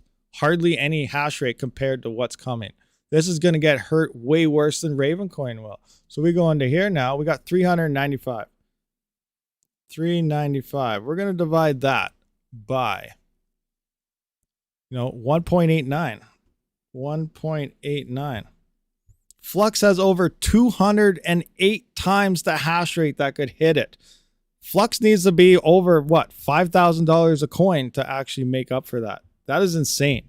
There's no way, like Flux severely needs to pump. Let's just have a look though. We'll go to our profitability on Flux now and see what that's going to look like.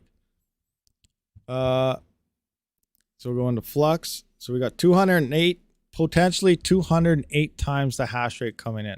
So let's go into our 3080s here. We're only going to do it 5 times again. Remember, because we're converting this. Remember, there's 5 to 10% the hash rate easily on the top 10, maybe even the top 20. I don't know. The point of the matter is GPUs are going to be unprofitable. It makes more sense to shut them off. And that's kind of what we're going on here. So promoting, I'm still buying GPUs. I don't really recommend it, guys. Don't be doing it. You're not going to make any money back. CPUs, Chia mining, all this stuff is in the green. It looks more profitable than what GPUs are going to be. Anyway, let's go back. Actually, no, let's do our 1070s or 2080 Ti's. They're awesome, aren't they? 2080 Ti's. Let's have 12 2080 Ti rig mining Flux. 12 2080 Ti's. Where's Flux? Right here. $20 a day right now. Awesome. That looks amazing.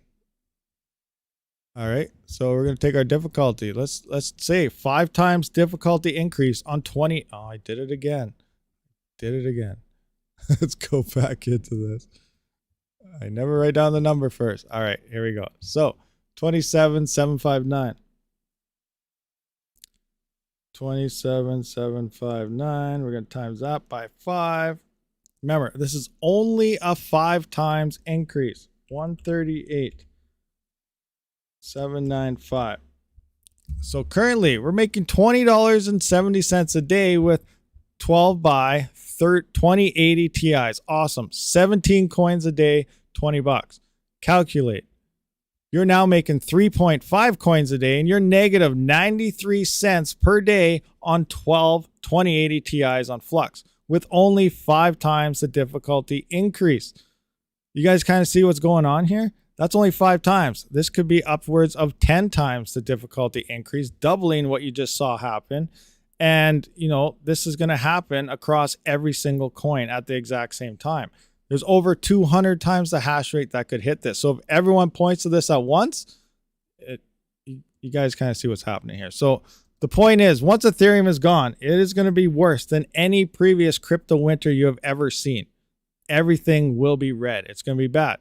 So yes, running as efficient as possible will help. But in the end, if you are paying more for power than coins that you're actually mining, you're better off shutting your rig off, buying the coins. You will get more coins than if you were to mine them. That makes more sense as a business plan than just being hard-headed and going, I'm just going to mine. I'm going to keep mining.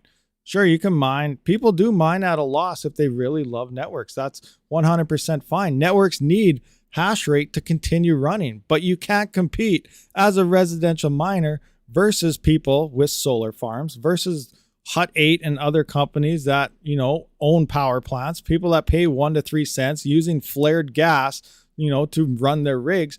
Residential miners can't compete with that. So just because you see GPU prices coming down, this is why. they're not going to make you anything. They're going to make you lose money, at least until people finally shut off their rigs and the difficulty starts dropping. Hardware is going to get very cheap here once Ethereum is gone. So I don't know. I seem like I got to keep kind of pulling this forward because no one really seems to be showing the consequences of what's going to happen. This is probably going to be the worst winter GPUs have ever seen, and it's coming. It's coming. Ethereum leaving is going to be a very big deal. That's why I like to encourage here on the channel, look at different ways to mine crypto. We have KD Box Pros. They only use 230 watts, and in the bear market right now, it's still making over $10 a day after power. No, in a bull run, if it peaks back up to where it was, you'd think it'd be making $60 to $80 a day off only 230 watts. ASIC mining looks very, very profitable. CPUs can be making anywhere from $1 to $2 a day for hardly any power, 90 watts, if you run them right. We got Chia mining. I only got $200 some worth of hard drives, 12 or 14 terabytes. That's still making 63 cents a day. Might not sound much, but that's still green. GPUs are going to be red. Look into other ways to start mining crypto, guys. That's just the bottom line is what I got to put out.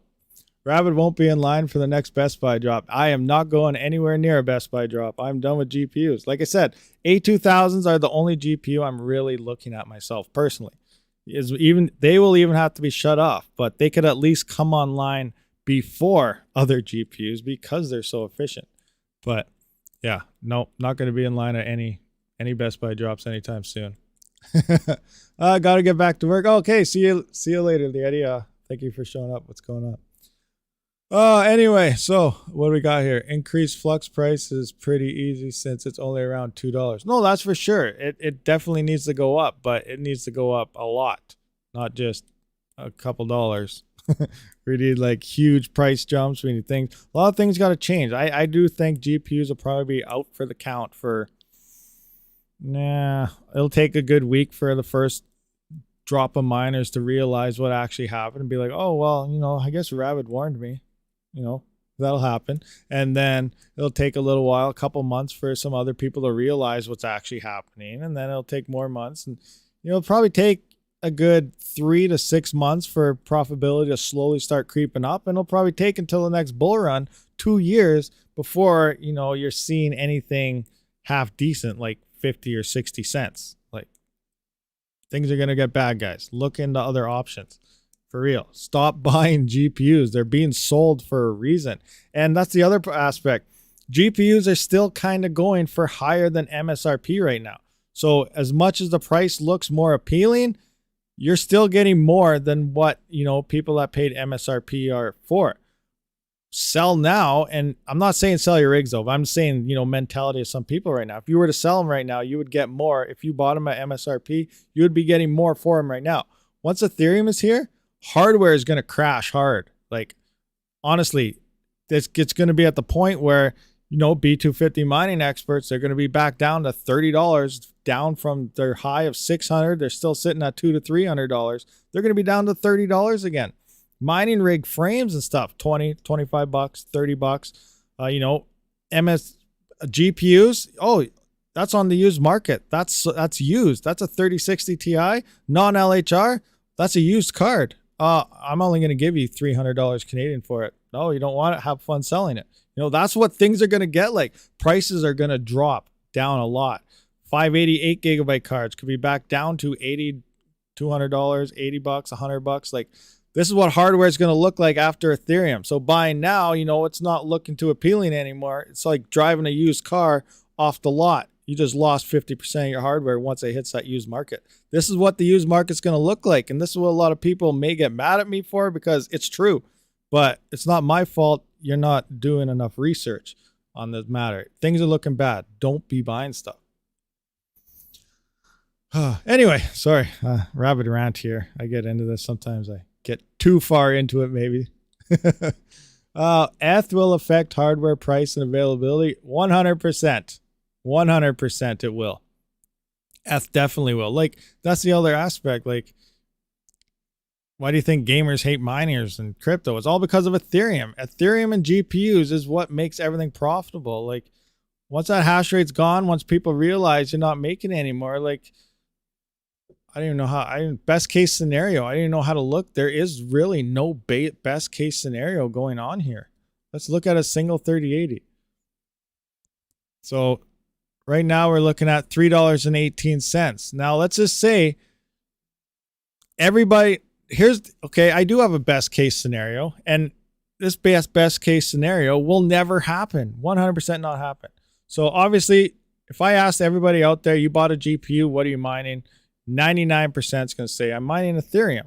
Unless you bought a 2080 Ti or something, you're probably going to say you're mining Flux or something. But you know where I'm getting at. If you have a card that's non-LHR or mostly LHR unlocked, you're probably mining Ethereum. And right now you're making $3.18 after power on this 3080. So best case scenario, everybody mining Ethereum, every GPU that's mining Ethereum will not mine anything else. Now we at least have $2.16 a day. So we lost $1 per card per day. You have 100 cards. That's $100 a day that somebody just lost. Just going to Conflux with no hash rate coming in because these guys decide, oh, I quit. I'm not mining anything else. Well, the whole purpose of GPU mining is because you can switch other coins. So we looked into the hash rate coming in. So obviously that best case scenario is not going to happen. Everyone's going to move to a different coin, right? Duh. So now all the hash rate comes in and we get into what I showed you earlier. Everything, all of these, red. Nothing. See you later. Profitability is gone. Yes. So Ethereum affecting hardware is greatly going to happen. Hardware is going to be cheap, guys. Very, very cheap. It's coming. Nobody else wants to tell you that. They want to say it's as easy as just switching to another coin. The value of the coins are going to shoot up. Yeah, the value will shoot up. 2024 is the next bull run. It's going to be huge.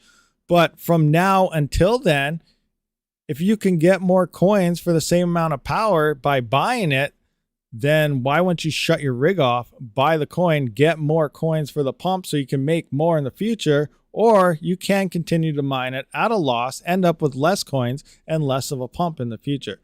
So you can do that. That's all your choice. But, you know, as a business standpoint, it doesn't look like a very good idea to me. If you can pay off your card before the merge, it's all good. Yeah, if you can get your cards that's why I'm saying don't buy any hardware right now. You're not going to pay it off. People that bought cards 7 months ago, I don't even think they've actually paid it off yet because the profitability has been down, the difficulty is so high, and you know everything's low. So yeah, if you can get everything paid off by the time the merge happens, which we don't know, it's probably extended. We don't know when that's coming, but the whole aspect of going out and buying a mass amount of GPUs because it's looking like prices are coming down isn't a good idea. They're coming down for a reason. Don't play into that game. Yeah, that's all I gotta say. Look at Raven. What happened there last time? What happened where? What are we looking at? What happened where with Raven? They did have a halving. Are we talking about the halving? Raven coin halving? I don't know what we're referring to with the Raven for a second, but we'll check it out when we figure it out. I just did a big Pulsar purchase. Check Pulsar price. Oh, One Duck Miners going in on the Pulsar. Let's find out. Where's Pulsar? Xbitron, Pulsar, PLSR. What's it at? Oh, look at that. Oh, wait, where is it? Last price, 0.017. It just came up 25%. You just made a purchase. There's a lot of green. Pulsar has no issues coming back to the price it was. There's a lot of green. There's people buying. So I'm not worried whatsoever when it came to a little 50% dippers. You bought with LTC. Oh, really? Nice. I tried to buy with LTC a little while ago. I think about $400 and some worth. It was like 2 or 3 LTC a couple of weeks back, but it wouldn't go through. So I was like, okay, well then I had to pull my LTC back because now I got to sell some of my Litecoin to go get groceries and stuff. Legitly, I do. Views are down. It's not a good time in YouTube land, guys. What do we got? I'm looking at a fork of a fork of a fork of a fork currently. All this forking around is kind of crazy, to be honest. What is going on in Avian in your land for EMH? I'm assuming that's what you're looking at. Is 700 Canadian a good price for a new 5950X? I don't know. Yeah, 700. That's pretty good, actually. You're right. Fudweiser, yes, that is. That is a decent price, I think. Where do you find that? My HNT miners actually paid off themselves and about 5G. Nice, MC. See, awesome. Now, yeah, if you have your stuff, paid off and stuff, it's fine. Go with the market. Obviously, people are going to be bouncing all over the place. But the fact of the matter is, as much as there's some hard-headed people out there that say GPU mining will never die, they're right. It's not going to die. But for most residential miners, it's going to make sense to turn them off. I'm not saying sell your rigs. I'm saying keep them. And when the next bull run comes, and if something comes out of nowhere or picks up or something, you at least have the hardware that you can turn back on. So that's what I'm going to do. Like if it gets red, I'm not going to mind. I will shut them off. I have no issues doing the smarter decision. And if it looks like profitability is coming back up, yes, all I have to do is turn the on button on and we're back. So that's my strategy. If it looks red, I'm not mining. It makes more sense. I can still turn one GPU on to testing or something every once in a while and test overclocks, and if something new comes out, whatever. But if it makes more sense because you're in the red, that off button is going to stay in the off button until it makes actual sense to turn it into the on button position. The halving, the nice has also went up to their half the presence half, and the yield remained the same. The price didn't go down. Yes, Red Putts. I wasn't sure if that's what you're referring to, but let's look at that. That's a good example. Like, it literally took half the hash rate to come off the network for it to come back to its profitability, and the difficulty affected it. It was like a mega hash to mega hash of difficulty. That's why I said a 5 times difficulty increase will result in a 5 times profitability drop, and that's how bad things are going to get. So let's look at that Ravencoin halving. Ravencoin miner stat. Let's look at miner stat. Hopefully it's still up on there. Miner stat, Ravencoin difficulty. This. So what is that? April 20. This must have been when it happened. So like you can see right here. Here's the difficulty. 132. The halving happened. Bam. 86. 81. We're dropping down. 60. So like literally 50%. Then where is network hash rate? Yeah, this is the halving. Yeah, this is the halving. 10.53 terahash right here. And we were making about the same as what we are now. Halving happened. Boom. There we are. Look at 5.3 terahash from 10. A 50% hash rate drop had to come off the network to make it, where it was profitable again. This is what happened. Now, picture this the opposite way. We're going to have all this hash rate come in, and the hash rate's going to go whoop, right out of my screen. It'll literally make my screen explode with the hash rate that's coming in. My screen will crack and things will go all over the place, and it's going to be absolutely insane. Like a massive bomb went off. That's what'll happen. Kind of. Well, my screen won't really crack. You know what I'm talking about. So bam, explosion with only 5 times increase. And this was a 50% drop. That wasn't even a full drop. It was a 50% drop, not a complete times. And then, we're back to the profitability where we are. The price didn't go up. It didn't do anything, but we are in a bear market. The next bull run is when we could see the the effects of Ravencoin's, actual halving. It was probably, we'll see if it goes up higher in the next bull run. That's when we'll see it. Not, just because something halves doesn't mean, the next day it's going to be worth billions. No, that's not how it works. This isn't Bitcoin. That might work for Bitcoin and stuff, but it doesn't work for anything else, as much as they want it to. So yeah, you can see like profitability. If you guys remember that, I don't know if I still have my screenshots on that or not. Desktop, do I still have 2080? So here's Raven. Yeah, I do have it. Awesome. So open and open.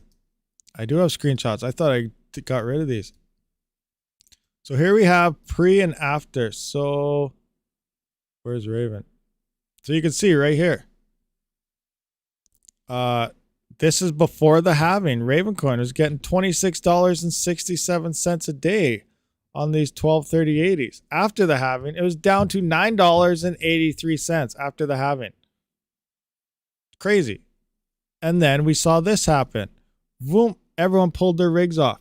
This is essentially what we're going to see after Ethereum is gone. But we're going to see it, 5 times worse than this. And we're going to see it on every single top 10 to top 20 coin out there. Actually, this might be 10 times worse. So that's what's coming. I don't know how else to, really explain what's about to happen other than showing you that it's going to be unprofitable to mine with your GPUs until a lot of people turn them off. that's pretty much all there is to say. It's going to be crazy, guys. It's going to be crazy. And that's why, CPU mining. Some people are like, oh, you've been building up this whole time. The last year, you've been building these CPU rigs and doing this. Initially, no. I like CPU mining. It was awesome. But looking at those numbers, CPUs are going to destroy GPUs in terms of profitability after that. Unless everyone goes out and builds CPU mining rigs, that is. Then ultimately the hash rate will pick up on there and CPU profitability will drop. But, initially for the first few months to a couple of years after ETH is gone, CPUs are going to destroy it. There are times currently when CPUs were as profitable and sometimes more profitable than 3080s and 3090s while mining Ethereum. So, boom, mind blowing there. So, CPUs are, going to be a very good option moving forward. Again, like we have the Chia, we got KD Box Pros, we got Litecoin miners, and these things are all in the green. All you got to do is point 1 cent in the green is going to be more than a GPU in the red. So look at other ways to mine crypto, guys. Run as efficient as you possibly can. It's going to be insane. What about the GPU mining farms? If they all shut down, the home miner may be okay. Fully electric, you got a point there. If they all shut down, then, ultimately the difficulty comes down. But I don't think they're going to shut down. Now, I know we've seen Hut 8. They did record a loss for the final quarter last year. But did they really get a loss? Like, realistically, did they get a loss? Have you seen how much Bitcoin they got hanging out in their wallet? They didn't sell anything. So, yeah, they mined at a loss because they didn't sell anything. They have over 6,000 Bitcoin hanging out in their cold storage wallet. I don't think they had a loss. Tax purposes, they had a loss. The tax guy thinks they lost. All the bloggers said they lost. Mainstream media says, it's not worth crypto mining. These big companies are mining at a loss and they own their own power companies. They didn't really get a loss, guys. They made the government think they're at a loss, though. That's for sure. But yeah, keep that in mind. No, we can't compete against those guys. That's why the residential miner and the mining farms aren't really watching. Some might check out the odd channel here and there, or video or whatever, but they're not, the viewers all the time and all this stuff, and the people that, take advice or information or anything from. It's residential miners, obviously you guys and all me and Panda and Chump Change and Serpent, Seb and everybody else out there that, has a YouTube channel and they're residential and, just doing these small, fun mining stuff. We are the ones that are all going to be affected by this, not those mining farms that have solar and everything. So that's why I'm trying to tell you guys, don't go out. It's a bad idea to be buying all this. Bad idea. I really go against it. Next time, you see someone saying, I'm going to go buy a whole bunch of GPUs because mining will never die. Maybe you should tell them, you should probably think twice about that. Something's going to happen, and it may potentially be worse than any crypto winter you've ever seen. Have you ever mined through a 2018 winter? We made a couple cents a day. We made 50 cents. It was awesome at that winter day. This is going to be in the red. This is going to be worse than any winter. Even though the market is still doing good, GPUs will be in a winter. CPUs are still going to be good. Chia is still going to be fine.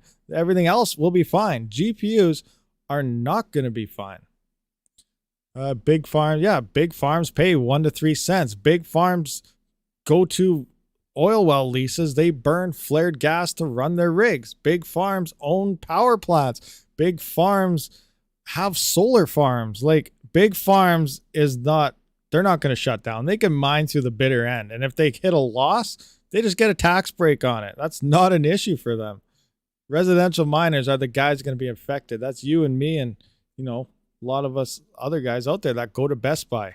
If you're in the caliber where you call up Nvidia, say I want $40 million worth of GPUs, or you call up Bitmain, say send me 50,000 crates of ASICs, I don't think you're going to be affected by, after Ethereum mining. You're in a totally different league of your own. It's going to be so bad. It's going to have to pay for gas heat next winter. Well, true, because then you'll be spending too much money on your power. That's right. You're true right there, Magic Lucky. It might not even make sense. And for me, it never made sense for me to heat my house with my rigs. I don't have enough rigs to do it. It didn't produce enough heat to heat my house. Plus my furnace hardly uses any gas in the first place. It's like a 98% efficient furnace. Like my gas bill was only like $60 a month, 90 or maybe 75 or something. 90 max on a minus 40 days in winter, but like it's a super efficient furnace. It doesn't make sense. I saved more money keeping my windows open to my basement to keep them cool because I saved 300 or 400 watts at the wall from everything being so cold than I would to have them trying to heat everything up. So I have better savings keeping them frozen than I did for trying to heat my house. So it depends where you are too, but you know, mining grow tents and you know, trying to disperse all this heat and doing all this stuff doesn't work for everybody. For me, it definitely wouldn't work. So that's why you didn't see me do any type of operations like that, because in my situation, it didn't make any sense. You think KDA is going to be next big cycle? I don't know. That'd be absolutely amazing. Speaking of KDA, I want to have a look at, oh my gosh, I've been live for a while. What's going on with all these long live streams, guys? It's crazy. What am I at here? Other 1.62. What's the current KDA price? 1.62. KDA price. I don't know what's that. Is it crashing? Is it going up? Up a little bit. 1.62. What is that? It's $9.47. It's crashing, guys. That KD box only made $9.47 off 230 watts of power. Sell it. It's not profitable. That's not profitable at all. You guys do know I'm joking, right? I'm just trying to act like how some people comment. That's not profitable. You'll never owe ROI. It's going to take over a year. Guys, you're not listening to anything I'm trying to say. GPUs aren't going to ROI at all if they're in the red. You can give it a 10-year ROI. It's still not going to make it. It's not going to pay itself off if it's in the red. 1 year ROI on something that pays, you know, seems not bad. The days of 6-month ROIs are over. It's time to look at anywhere from 1 to 3 to 4 years. Those are business practice type of operations. If you can pay something back within a couple of years, that's a good business plan. People coming in at the, you know, the latest bull run thinking 3 to 4 months before 1559 to pay off a card is going to be the thing forever. No, absolutely wrong. You got extremely lucky this past year. Once Ethereum's gone, you're looking at years to pay anything off. So, you know, someone coming in saying the KD box is going to take over a year to ROI. I'm fine with that. I'm 100% fine with that. And say after a year, it's all profit for hardly using any power. I'm okay with that. Buy GPU if the price is good and cheap. Yeah, well, yeah, if you can find it, like we will find, there'll definitely be very cheap prices coming in, but 947. So that's what that's currently making today or the past 24 hours. I got to look at my Zelcore wallet. I don't even know what that thing's at. Where's Zelcore? Open Sesame. Opening. I got to hide it so you guys don't. Where did it go? What? Oh. I thought it disappeared on me. Give me a second here.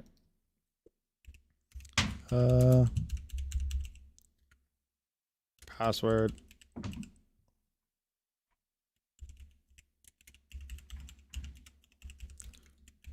Probably butchered it. Did I butcher? What the heck? How come it didn't work? Oh, I got cap locks on. Go figure.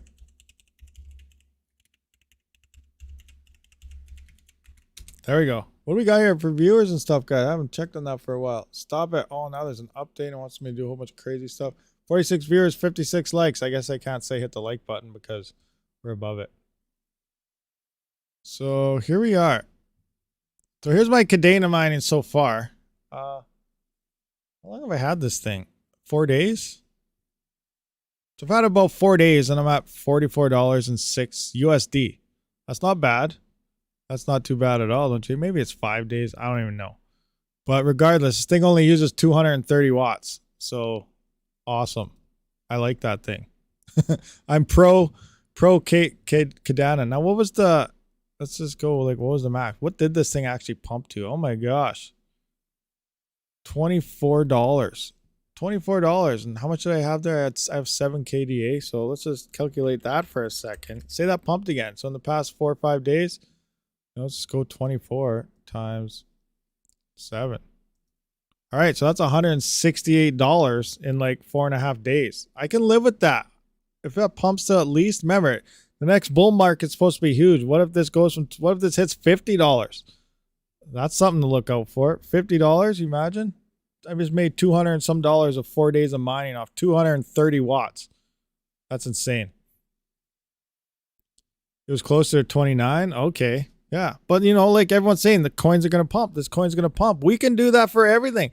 Every coin's going to pump. The next bull run is going to be huge. So we're going to see some huge jumps up there. So I could legitimately shut this thing off right now and say, you know what? In 2024, I'm going to sell this KDA I just mined. I have 7 KDA for $400. 4 days of mining. I just made $400.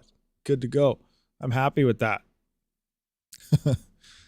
My KD box I bought, mine was $1,100 each when KDA was 30 cents. I mined thousands of KDA, sold nearly all of it at $23 and sold each miner for $8K because CCXD advised me to. Best investment.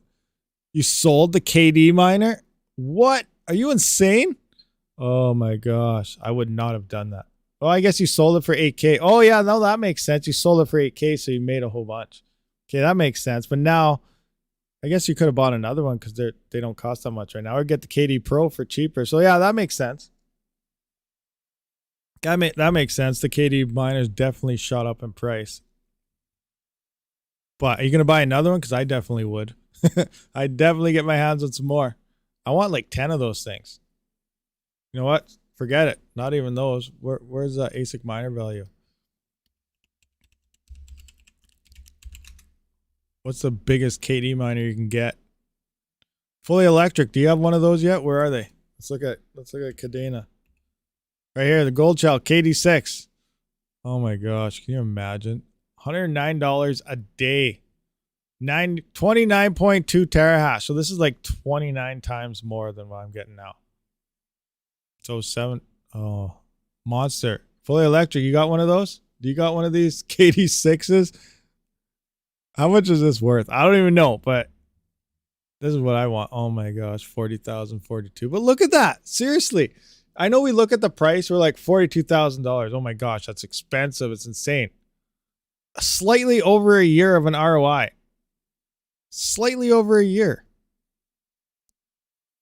That's not that much. You think about it, slightly over a year for an ROI of $42,000. Get 2 of these. You could literally, if it pumps, you're making over $100,000 a year with 2 of these things.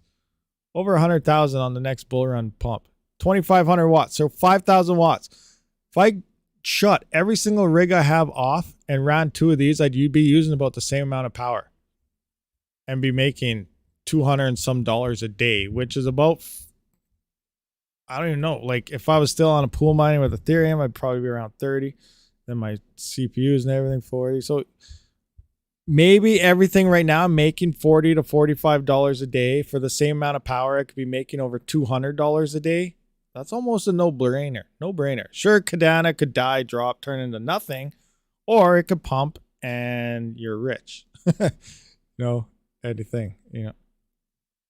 Just me. I don't know. I think there's a lot more viable options. Sure, some of them are more expensive, but I think there's a lot better ways to mine than GPUs. GPUs could turn into the gateway drug, you know, get you into mining. But when it comes to profitability and everything, I don't think GPUs are going to be there anymore, especially after Ethereum's gone. They're not going to be anywhere close to being what other ways to actually mine and be profitable with. Okay, I'm looking into ASICs now, like CK Lite or HS Lite. ASICs scare me. If one thing breaks, the entire thing is down. Yes and no, but they don't really, I don't know. I haven't had any issues. I haven't had ASICs for very long. I got that one L3 Plus that Fudweiser actually sent me a while back. That thing's still running tip-top shape, and he's had it for a couple of years before I had it. So, you know, depending on build quality and stuff. But, yeah, you never know. You never know. What kind of taxes would that cost when you sell KD for fiat to reimburse the purchase purse?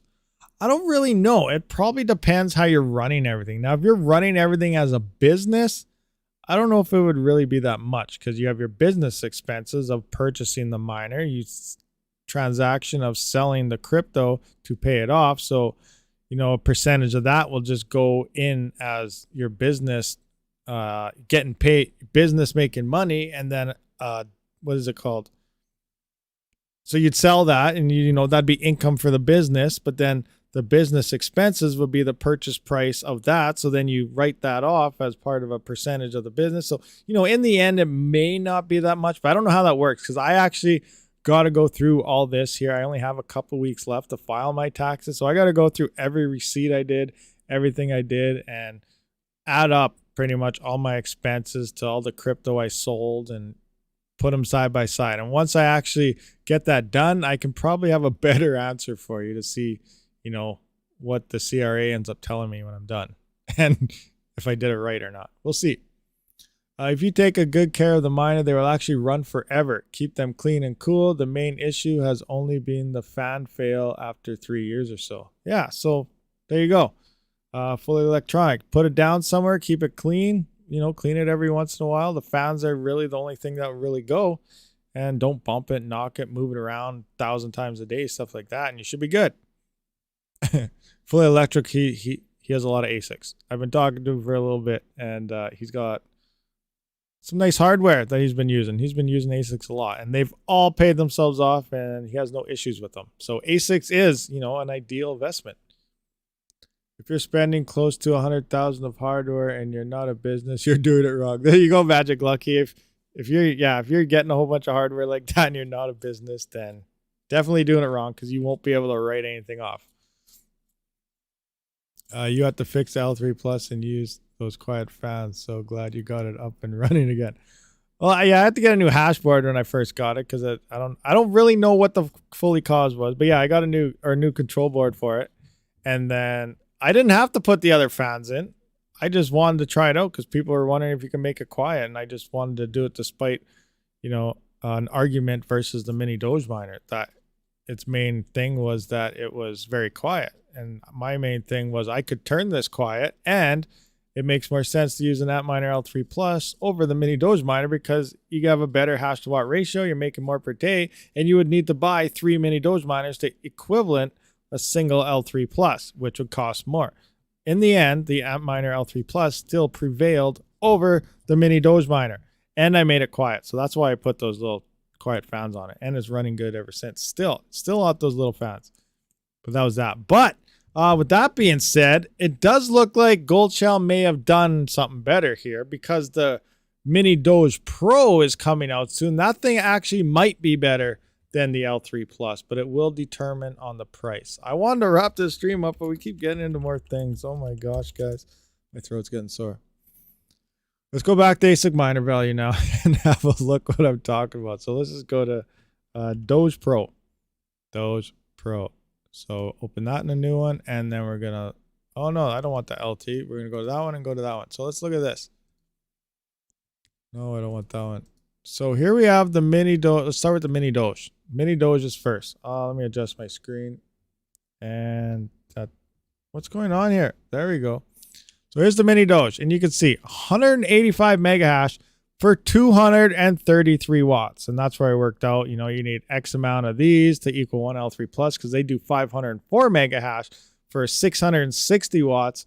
So, you get 3 of these, you're using more power for slightly less mega hash, plus the price would have came out to be more. Even at inflated scalper prices, it would have costed more than that. But moving forward, we got the Doge Pro. Now, we are actually pulling 205 mega hash. Oh, let me scroll down. And you guys can't see that. For 220 watts.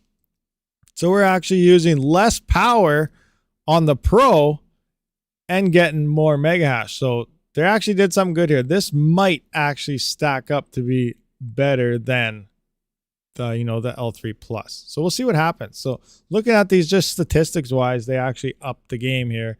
Getting more mega hash, less power than the mini Doge, and this comes in the small form factor, the mini Doge Pro.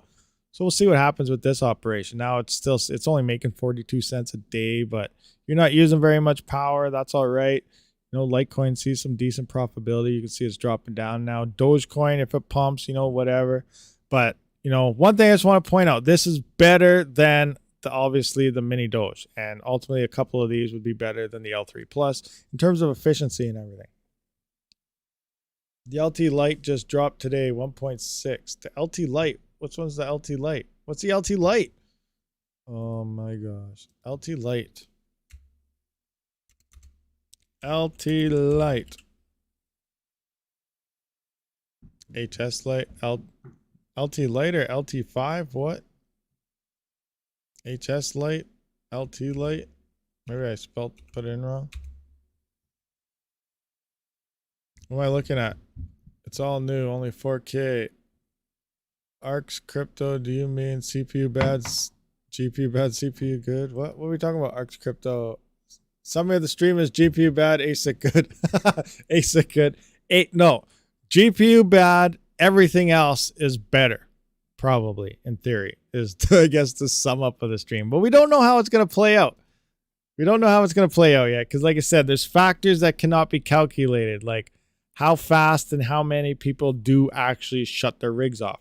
How long is it going to take for people to realize they're losing money and then shut their rigs off? How long do we got to wait for the hash rate to balance out and even out and then a price to pick up? So these are factors we have no idea and we cannot calculate. But the initial numbers do point that GPUs, you just should not be buying GPUs right now. That's pretty much what it's saying. And if it picks up again, you know, the market's going to be extremely cheap. Except ASIC bad.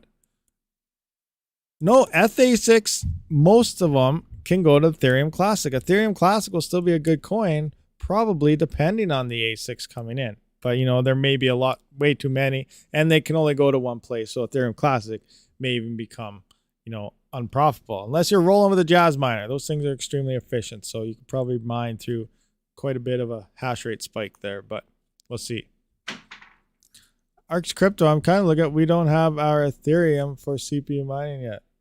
I'm reading that. I see your messages. What are we looking at? What are we checking out? Did I miss something else?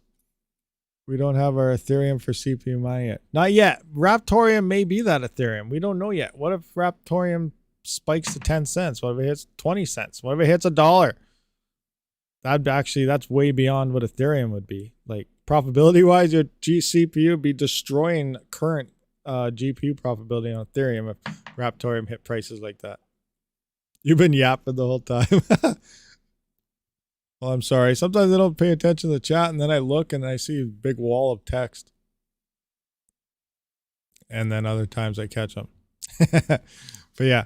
All right, guys. So my throat is getting very sore. So I am going to have to wrap this up. So I apologize if you guys wanted to keep going and we just bad talk GPUs all the time. But I'm just trying to bring awareness, guys. Things are changing. And, you know, I encourage you guys, let people know as well. Like, I would not recommend buying GPUs. Just tell if you see someone saying, hey, I'm buying GPUs, that's going to be the best thing ever. You know, they're so cheap right now. I got to get a whole bunch.